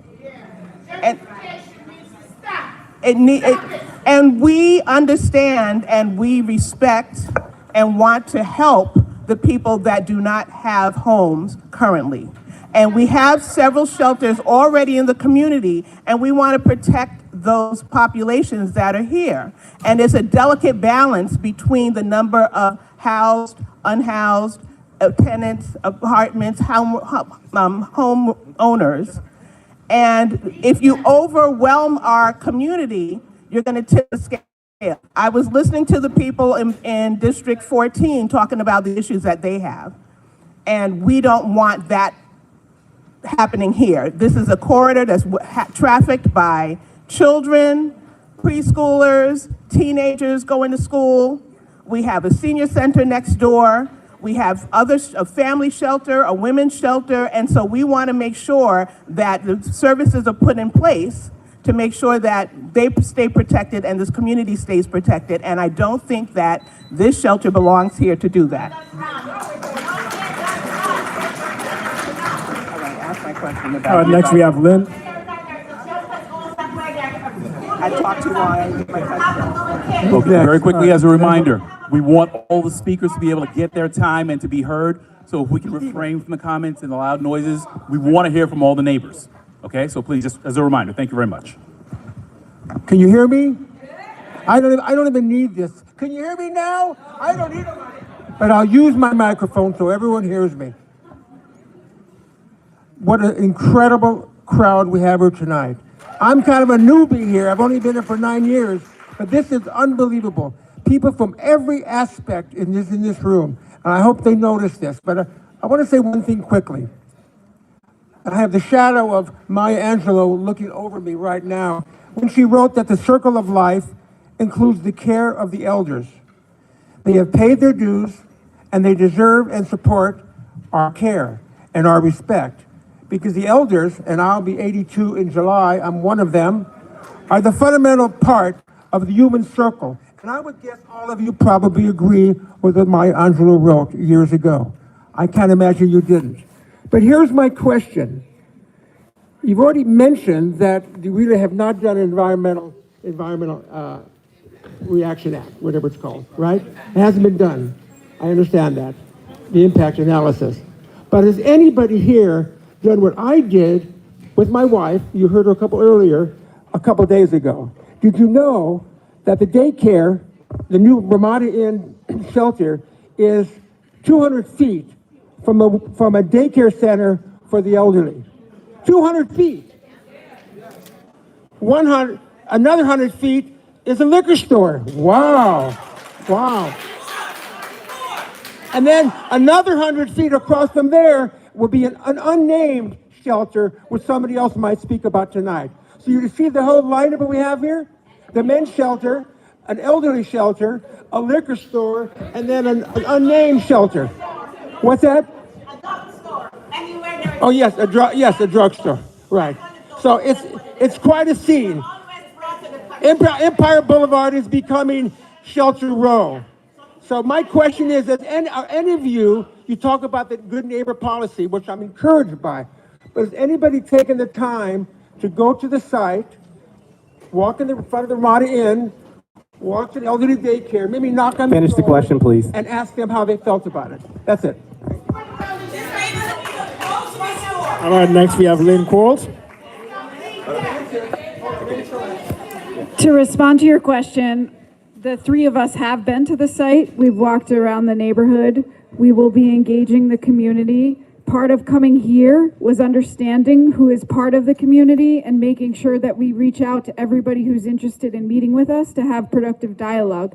So I'm happy to talk to anyone who wants to speak to us about our program. And yes, we are familiar with the neighborhood.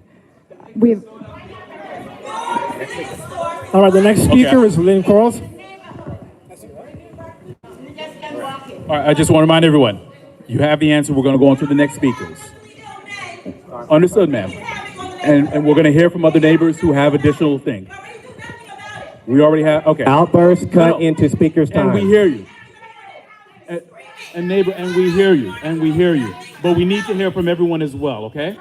So let's allow our neighbor to have her time. Ma'am, we want to try and make this a conversation. Okay, Ms. Quarles, you have the floor. We are going to start. We have a speaker who is going to speak right now. We're going to allow them to speak, okay? Hi, everyone. Ms. Quarles. Is this on? Go ahead. I'm Lynn Quarles. I live in the community. I've been in this community for about 25 years, moving here from Bedford Stuyvesant. So none of the, I'm with you on this. My question is about community safety. We recently met with our neighborhood community officer about a week ago, and she had just met with Ramada, and she had no idea that this shelter was happening. They didn't say anything. And as far as I'm concerned, I mean, that's concerning in and of itself. But to me, the fact that we've only known about this for a couple of weeks, the police didn't know about this, means that everyone up here has framed this as an adversarial relationship because you're trying to pull a fast one. So my question has to do with, what do we know about the population in this site? Are there any sex offenders? If so, will notifications go out? How many of them have criminal backgrounds? Were there even background checks done on them? Or are these just random men that you don't know anything about? And what role does the advisory board play in this issue of knowing this population? New York City is a right to shelter, so we do not do background. Any criminal background. Okay, no. You have to let the speaker answer the question. If you don't like the answer, that's one thing, but let her answer the question. Okay? I'm sorry, New York City is a right. Can you hear me? I'm trying to speak as loud as I possibly can. So, New York City is a right to shelter. So therefore, we don't do criminal backgrounds on those that are seeking temporary housing assistance. However,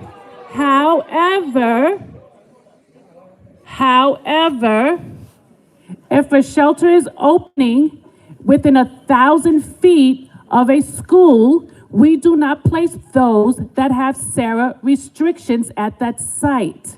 So to answer the question about sex offenders, the site will not have individuals who have SARA restrictions. But no, the city does not do background or criminal checks on those who are seeking temporary housing assistance. So that means you don't know if any of them are violent. Okay, we gotta move on. We have our next few speakers. Just so you, all right, hold on a second. We have a time limit here. We gotta be out of here around 8:30, okay? We're gonna be strict from here on out, as you've seen. Yeah, I'm just saying. Yeah, so let me speak. In a second. Making your questions longer will not extend your time. Let me speak. All right. 1 second. Oh, okay. So how many people think that by coming here tonight, that somehow they're not going to put the shelter in? Just raise your hand. Please raise your hand. Okay. What you don't understand is that right now there's power here in this room.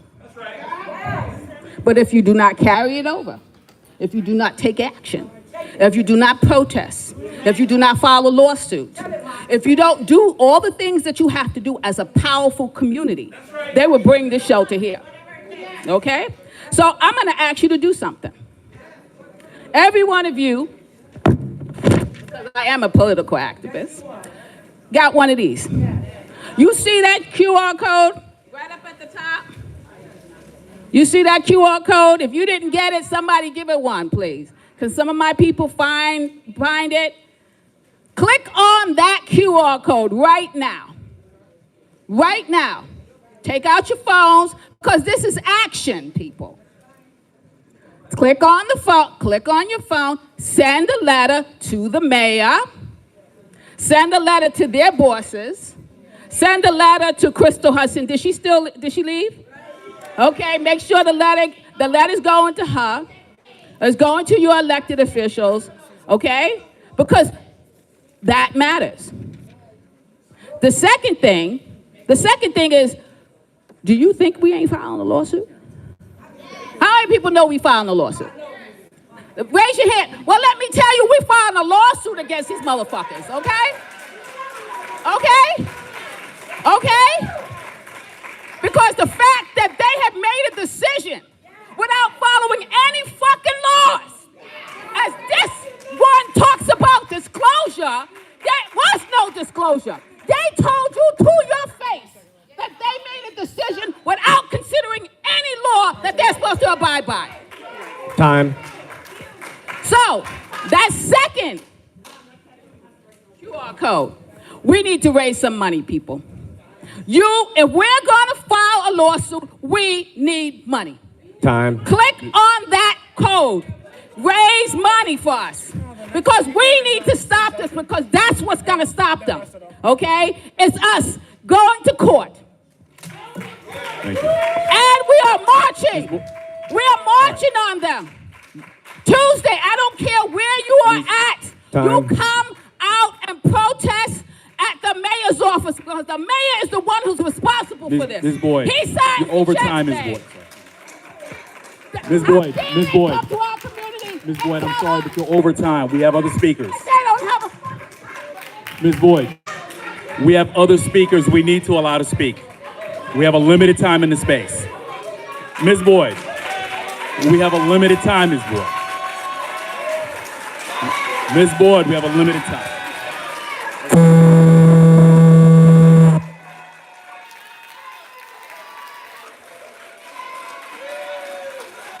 Ethan.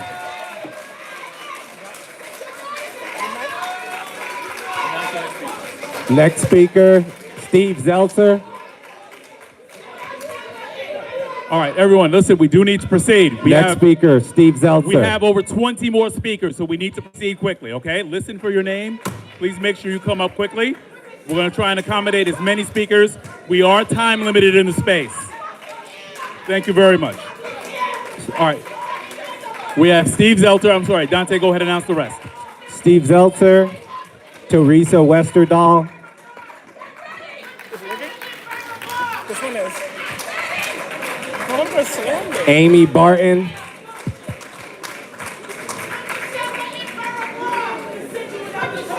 Karima Griffin. All right, we're getting ready to start the next. Next speakers, Steve Zeltzer, Teresa Westerdahl, Amy Barton, Kamara Griffin. All right. Okay, everyone, we need order so we can hear the speakers. We need respect for the speakers so they can ask the questions and say how they feel about the project. Next speaker, please. This is not about them. It's about other neighbors who are getting ready to speak. So that's what we are here to do, to allow neighbors to say what they need to say as well. So let's remember that, please. This is about neighbors being allowed. Hello. Hi, can you hear me? My name's Teresa Westerdahl. I live in a neighborhood, and I have some questions about finances and math. I did a little research, and this Ramada Inn shelter stands to cost the city $16.97 million every year. Every day, we will be paying for this amount of men and the amount of services that they need, $46,480. That's at $332 per day per man.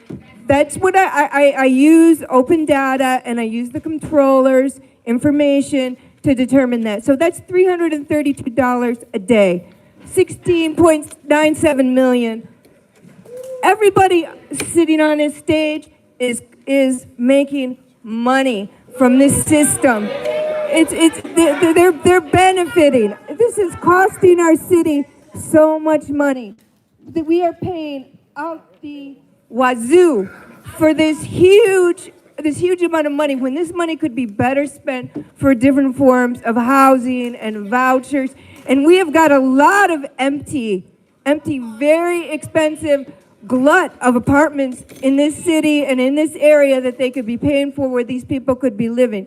All this extra is not necessary. And this hotel was built with the intent of turning it into a hotel. And I bet you there is a behind the scenes thing going on with this developer and these people up on this stage and their bosses. Right? So think about that. And I want to know how much you all are making and what all your bosses are making. Time. All right, they didn't answer that. So thank you. Thank you. Who's next? Steve, next speaker. Good evening, everyone. Can you hear me? Okay, I don't have any questions because I think the community did a pretty good job of grilling the people up there on stage. I just want to make a comment. And that comment is that, we all get up every morning, we go to work, we do our jobs, we work hard, and we pay our taxes. And so the city of New York has a fiduciary duty to protect taxpayer money. This hotel to shelter model is an abuse of taxpayer money. It is a transfer of our money into the hands of a private corporation. The only person who benefits from this shelter is the owner of that Ramada, who intentionally opened that location. And so I think the number that the city gave us, $154 per bed per night, is a false statement, because independent analysis have determined it costs anywhere from $300 to $500 per night per bed to shelter these individuals. So if it costs $300 per night per bed, that means, as the woman over here said, it costs approximately $42,000 per night, $1.2 million per month, and $15 million per year to operate this one shelter. And these individuals who will be there will probably never see any real housing opportunities. They will be cycled through the shelter system over and over and over. So the city needs to build more affordable housing and no more shelters.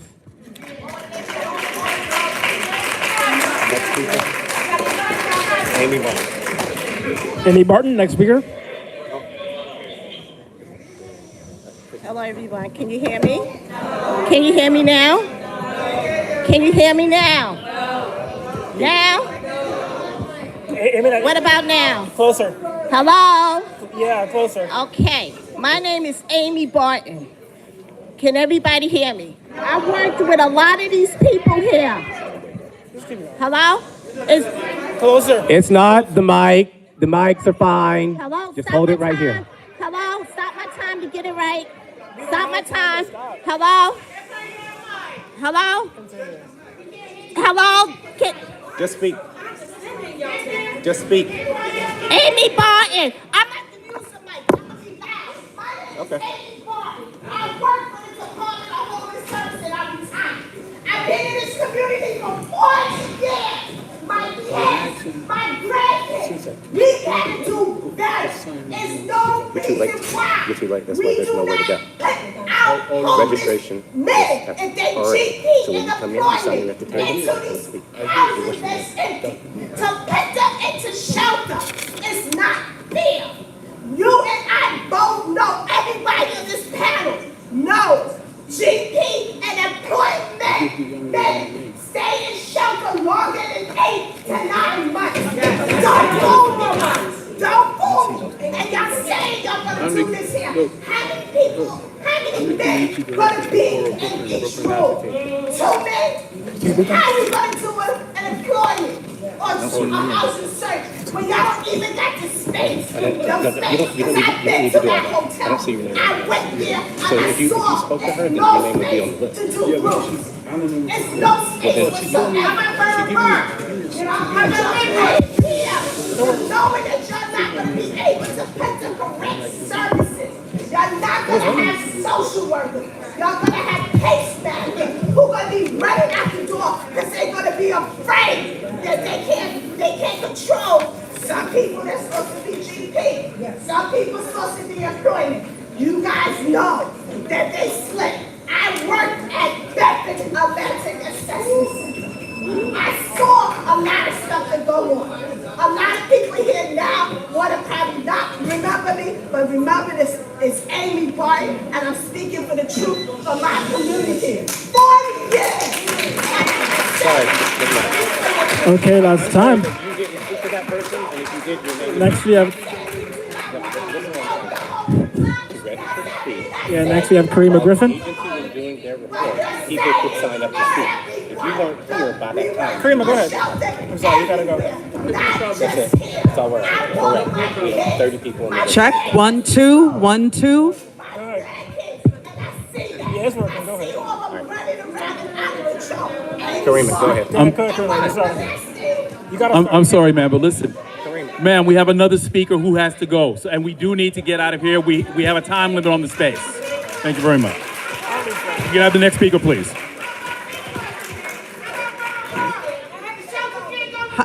Please. Speak. Hi, can everyone hear me? We have another speaker. Please respect the speaker. Let her say what she needs to say. So, Please respect the speakers. so I've been here for like hour, 2 hours tops, you know. Came here straight from work. Y'all don't know me, but I'm a community resident of Community Board 9's Health and Social Services Committee. I've been here for the past 11 years. I grew up in Crown Heights. I've been here since I was 4. I'm 34. Do the math. And I will keep this short, that I agree with everyone's sentiment here that it seems like the people in charge are complicit. That even my committee, that we just got this information literally a few weeks ago, and we had a meeting about it, and the first thing I see seeing this is like, what the heck? What is this? Where is this? How come we only now hearing about this? But I'm not going to pretend I understand city policies or how they work, but I will say this, our community has a right to be safe, to be secure, to live peacefully, and they can't even give us a complete answer on most of our questions. And Keep going. most importantly, to wrap this up there, as another gentleman pointed out earlier, which was my question too, how come you're not presenting this same proposal with all the resources and stuff you say y'all are providing for these folks? How come you're not providing those same proposals to Park Slope, Gowanus, Prospect Heights, similar? They can answer. You can answer if you want to. Call the rest of these names. I believe I answered that question previously. We have notified on shelter in every council district, and we intend to bring shelter to every council district. So if there's none currently, there will be very, very soon.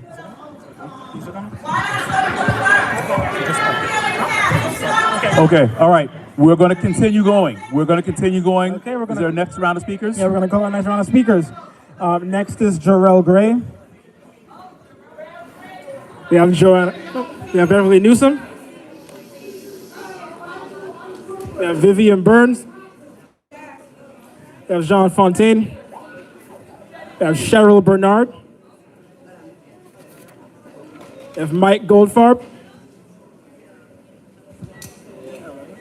We have Kyle Levin.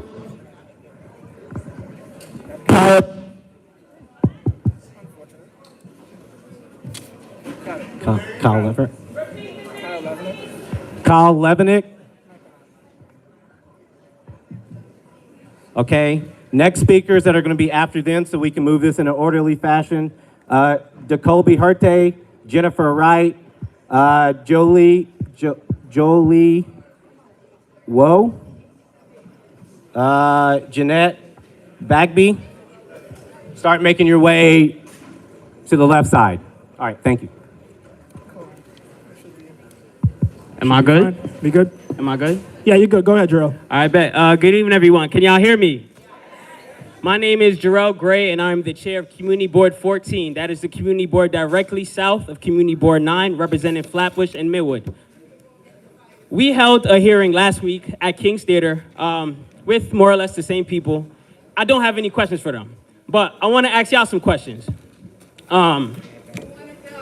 At CB14, we're getting a shelter at 1024 Flatbush Avenue, right across the street from King's Theater, and around the corner from 21 Derriere Place, an existing shelter, inundating the Flatbush section of our district with shelters.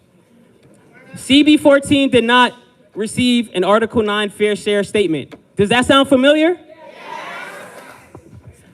The shelter that is opening up at 1024 Flatbush Avenue is at the Red Roof Inn, another hotel. Does that sound familiar? And my last question, is there a representative from the Ramada Inn in this auditorium? I wonder why. These hotel chains are speculating on black and brown neighborhoods awaiting shelter contracts.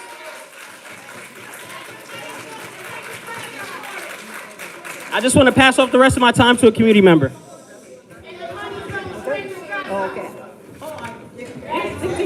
You got 40 seconds. Go ahead, talk. I have a question, and I hope I have an answer. Why do you always look for an area where there is kids, school, I will still call it drugs? I have been into those buildings and asking them, why do you bring your drugs into the neighborhood where there's only black kids? Where there's a school, there is people selling dope, and it is legal. You all are trying to destroy not only the black, you all are trying to destroy this entire world. This is a mess. That's that time. you have created. Next is This is a Newsom. mess. Please, this is a disgrace. You all should be ashamed of yourself. Next speaker is Beverly Newsom. My God. You all should be ashamed. Mommy. Yeah, we do have to get to the next speaker. All of those people that are on the street, all of those people that are on the street, shame. If you give them a job, help them. This is not helping nobody. You are destroying their lives. It's time, ma'am. Hello? Mommy, we have another speaker who's coming up right now. Please don't make Thank you, me Mommy. disrespect We have you, another please. speaker coming right now. Okay, thank you. Go ahead, girl. Ma'am, please. My name is Beverly Newsom. I'm the tenant leader at Ebbets Field. So, for what you're saying, they're paying $154 per room? Was that the amount? They make more than that when they're a regular hotel. So I'm not being disrespectful to you. I doubt if that's the contract amount, because they make more than that as a hotel. And you're telling us that if we're not saturated enough in the city council district, but we as a community, we're counting all of the homeless shelters. You are counting just city council. We have city, we have state, we have federal homeless shelters. So when you say fair share, don't just do city council. Come to the community and look at how many total homeless shelters we have. Because the frustration you hear is not just the city council, it's all of the homeless shelters that we have. When you do the Ramada Inn, on Rogers, we have a family one. On Flatbush, we have a social service as well. And there's conversation that across from Ebbets Field, there's going to be some homes in there. Now, I'm going to be honest with you. When you say, okay, no, that's not you, I'm sorry. This is you. So when we get to security, Ebbets Field has security like you were talking about. No good. Because you're bringing in a situation that those people are going to need to more than just walk through and say, okay, sir, be okay. Okay, sir, because some of them are going to have bad days. Because you're handing them vouchers that landlords are not obligated to take. So when the average hold of a voucher some people have for 10 years, how are you going to make a landlord take something that he or she knows, they can make more money from going market rate? How? That's time. How? Oh, give me 1 second. So, and you, the 71st hands are full because we have homeless people coming into Ebbets Field, sleeping in the stairwell, locking up the fire exits, and when you call the 71st, if they don't have a gun, we're out of luck. All right, that's time. I'm sorry. Now, Okay? Vivian next. So think of, wait. I've had my say, and I did it like that, so we give all of them time to answer. Please let them answer. Don't do that. No. We have to vacate. We need to get out of here soon. We have to respect public safety. We do not have all night, and we have speakers still. We can get back to questions after we're able to go through the list. Right, and the purpose of this is for neighbors to be able to ask their questions as well. All right, we need to go to the next speaker. Who's the next speaker? We do need to get to the Vivian next Burns speaker. is the next speaker. Greetings, everyone. Ooh, it's a little low, but I have a voice. Okay. Greetings, everyone. I'm so happy and honored to see the great turnout, but what are we going to do about what we heard today and many things and questions we haven't heard already? Again, my name is Vivian Burns. I've been living in the community for plus 50 years, and I must say I'm honored and happy to be in the community because there are so many things to do in the community as if it's an estate. So why do you... Thank you, Board 9, for being here as well. Why do you want to take that away from the community? What do we say and state to our younger generations? What we build is no longer in our existence. And why? Because you can do it. Money isn't everything. Let us get that understood, okay? No, it's not. Because I don't have money. I'm one of those don't have money, dealing with mental health, but I am okay. And I am living very well. But I want my community to live as well as me. And what's the story? You got to fight for yours. I've been in this community since the 70s, okay? And I must say, 8 years old, I stand those lines. I stand behind most of you that are in here and may not want to say who you are and what you're here to represent. But remember this and know this. You are the company that you keep. And what I see here tonight is the company we want forever for the generations and generations and generations to come. Now, I have a beautiful apartment. And I must say, I am so grateful to have it, and we'll have it for a very long time for my grandnieces and nephews. And if you want to put a price on it, you got to give me 2.3 and plus.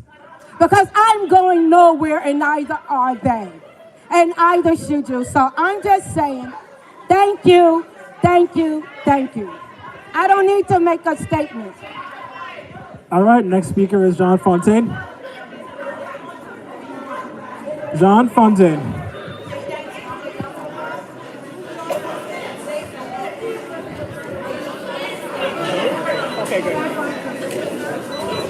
Good evening, my community. My name is John. I'm a resident of Crown Heights since 1971. And since I've been in the community for a very long time, well over 50 years, I want to spend my 2 minutes with our 3 representatives of the Department of Homeless Services, because they're the ones that came to hear us. So I want each one of them to answer tonight after hearing all the great comments that everyone made. Each one of you, tell me how you're going to go back to your office tomorrow and ask Commissioner Dalton that reverse her decision to put this shelter in another location. How can each one of you do that tomorrow when you go back to the office? Please say something now to the community, each one of you. We are going to share the community's concerns with the commissioner, but we have heard you, we have been taking notes extensively, and we're prepared to share your concerns with the commissioner.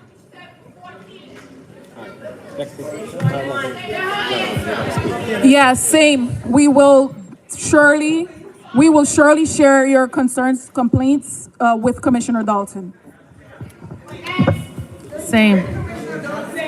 And lastly, can you convince her to move the shelter to another community? Can you convince her to sign the contract or send it to another community?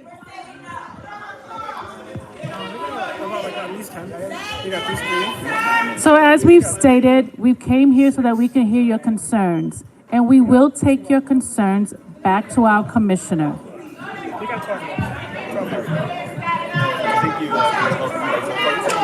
Yes, I did. When I speak, please allow me to speak. Please allow me to speak. Please, I'm begging you. All right? My name is Cheryl Bernard. I have lived in the community for 55 years in the same house. I heard Project Renewal mention that they have shelters in Manhattan, Brooklyn, and Bronx. I did not hear Queens and Staten Island. Hold on. Hold on. I also heard what Crystal Hudson said about the need for shelters and everyone is going to get them. So why can't we start with those communities that do not have shelters? I also heard what Rita Joseph said about community engagement and fair share. But with my situation, I have yet to hear from her office or receive any concrete help yet from her. Why is New York City rebuilding and reopening old deteriorating men's shelters in East Flatbush, which is the example is called Non-Vital Brooklyn.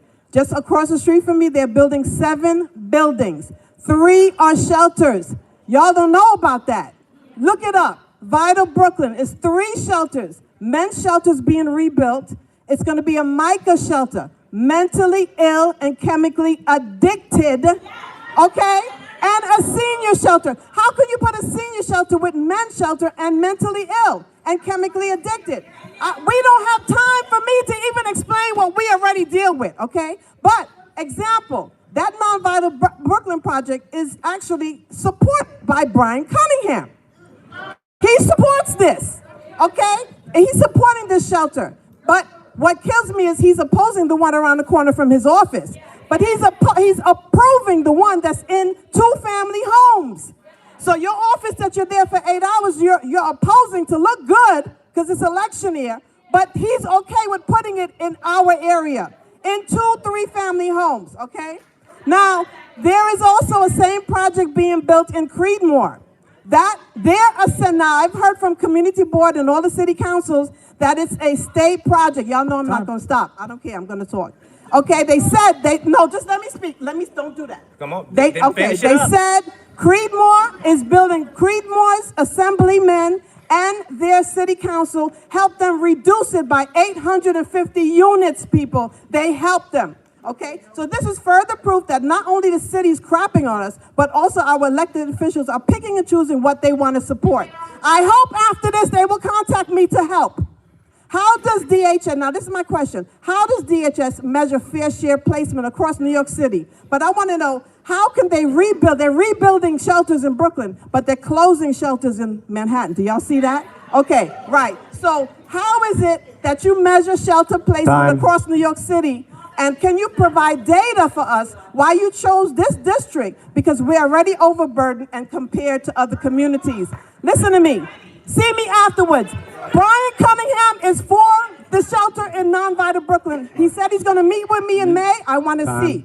And Rita Joseph, if you're here, please meet with me because we need to talk. If Creedmoor can get help from their elected officials, I want to see us help us because guess what? It's in our community too. Thank you so much. Sorry about taking extra time. Good evening, everyone. My name is Mike Goldfarb. Many of you know me. I'm running for.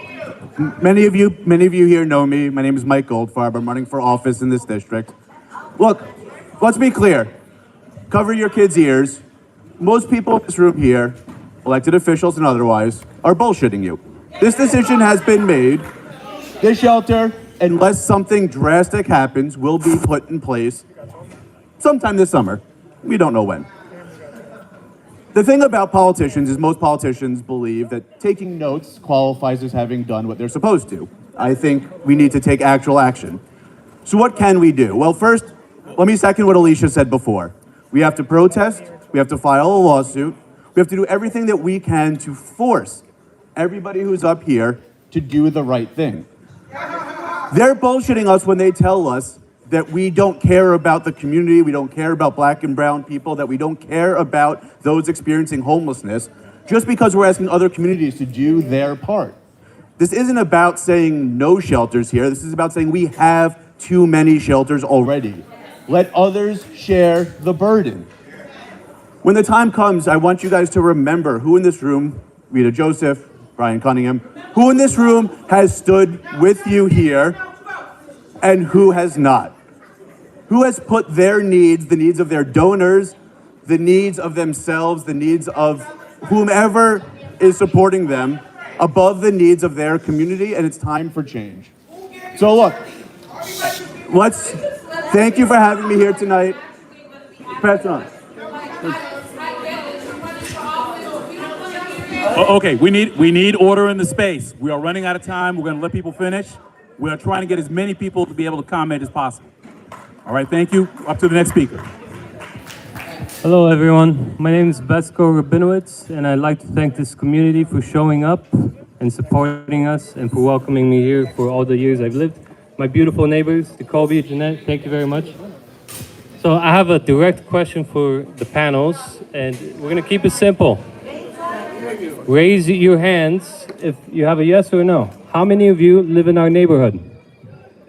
None of you. Do any of you have children? Two people have children.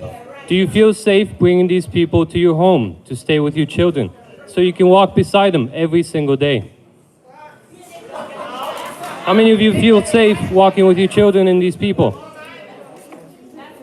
No? None of you? So why do you think we feel safe? I have a wife and 2 children. Are you people helping or no? I know you guys get paid very well, so why are you not welcoming these people into your home? If you care so much, welcome them into your home. What's stopping you? What is stopping you for doing the things that you claim you're doing? Is it a paycheck or is it your ego? Why are you here? Because you're not helping anybody in Brooklyn. You're not helping anybody. And you know this? Karma will judge you. God will judge you. When that day comes, all of you will be judged. Okay? We all judge you here today for failing the city. You're a failure. Why have you not budgeted for police presence at all times in the first few months of this opening? If you're so human and humble, you should take a portion of your paycheck, pay the police department across the street, so we'll have police presence at 24/7, just like police presence at parades, at other events. I thought you guys were here to help us. Why are you not pitching out of your pocket? Why are we having to sacrifice? What am I going to do when my wife wants to walk my children to the botanic garden, across that shelter? What am I going to do? And I'm at work, and no one's there to protect her. What are you going to do? Huh? People want to go to grocery stores. All right, that's time. Thank you. Next up, we have Jacoby Hester. Good night. Can you hear me? Can you hear me? Let me let you know something. I came here with an open mind. But as I'm looking at everybody on this panel, they are dead from the neck down. For $250,000 a year, I could give a fuck either. This man just told you that his security is not trained in SCM. I'm sore as a bitch right now from doing SCM training for the past 2.5 weeks. So I have something to let you know. You all have blood on your hands. 71st, get ready, get ready, get ready. There's going to be an uptick in violence towards women and elderly. I know what I'm talking about. I have 22 years working in social service modalities, particularly those who are, we're not gonna say MICA, we're just gonna say dual diagnosed. You guys, you went about this the wrong way. You have blood on your hands. 71st, you have your work cut out for you. I'm sorry to say it, but you're all gonna go on workers' comp. Get ready, get ready, get ready. Thank you. Okay. Hi, good evening. My name is Jennifer Wright. I've lived here since I was 1 and I'm 61 years old.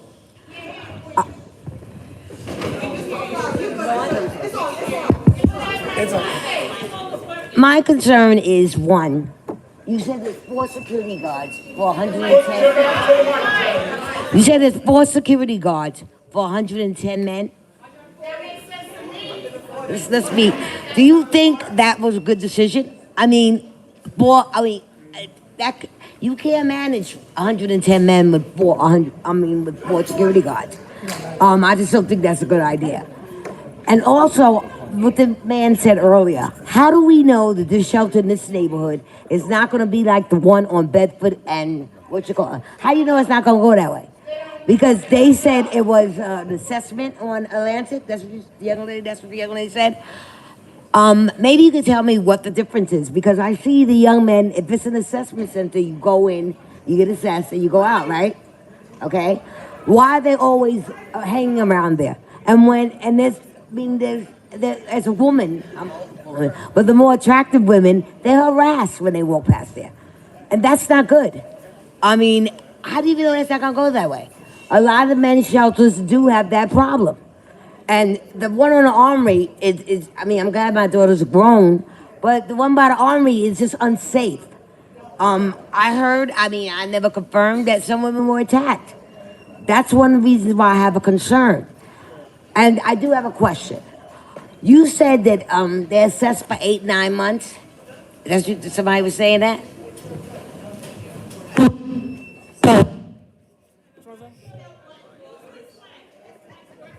If they don't comply to the rules and regulations, what happens? Are they put back in the shelter system and just come right back? So, to your first question, I said that on average, people who come to project renewal shelters stay there between 8 and 9 months. That's because we work to get them housing. We work on their housing packets. Most of the time, I think it's a year. You may know better because you work there. Well, to be clear, I'm not making the numbers up. It's data that I have about the shelters and the way our shelters run. And they have to comply. Okay. Next speaker. We have Jolie. Joelle? Yeah. Perfect.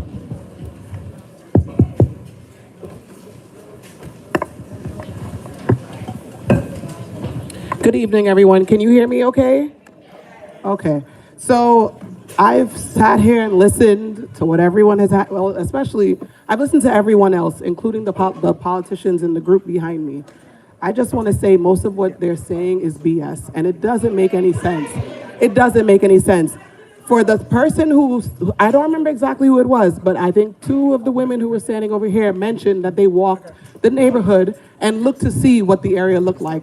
That is a lie, because for the amount of children that walk that avenue and that strip, and my house is right there. So I am right there seeing it from sun up to sundown. I have a little one. I'm always outside. I'm always in the parks. I see what's going on. I know all my neighbors, and all of them have children. I've been in that house all my life. I've seen it go from elderly people to now having young families with children.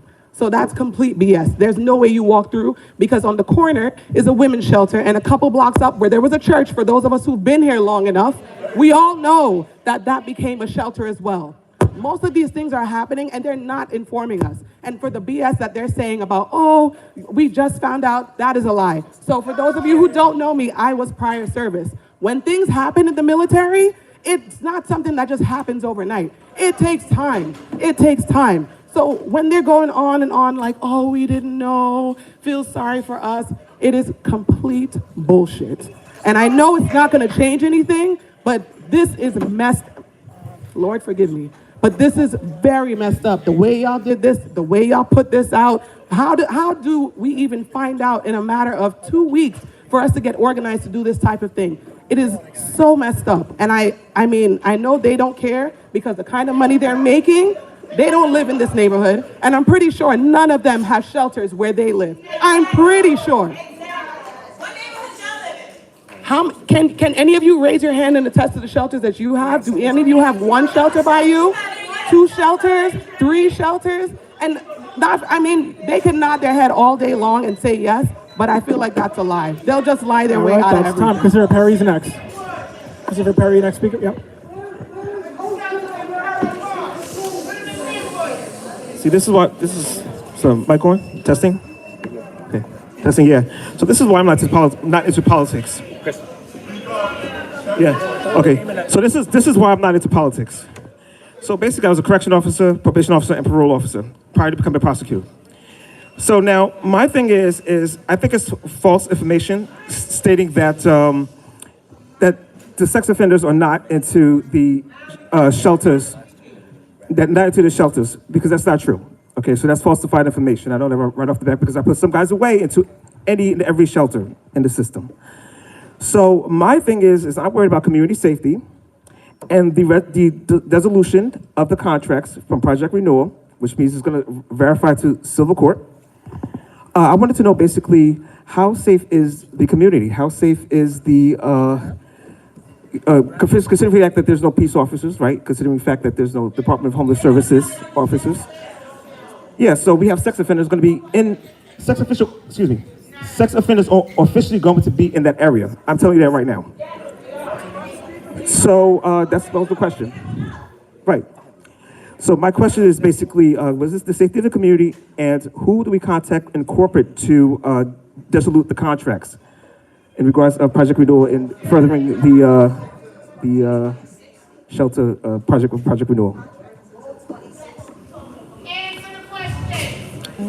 I mean, I know nobody's appealing a lawyer. I know. Okay, so the question is, how safety is the community, number one, and also two as well, who do we speak to for the dissolution of the contracts for project renewal? Which means obviously we've got to go to civil court. And I know none of you up here have legal experience. So inform me who knows into regards of speaking to how to dissolute the contracts.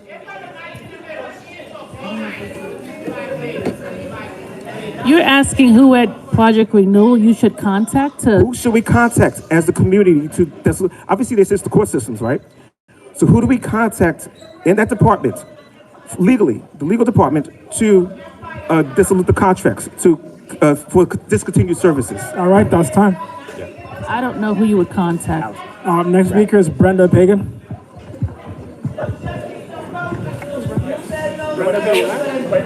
We have Brenda Pagan, next speaker. Pagan. Brenda Pagan. Once. Twice.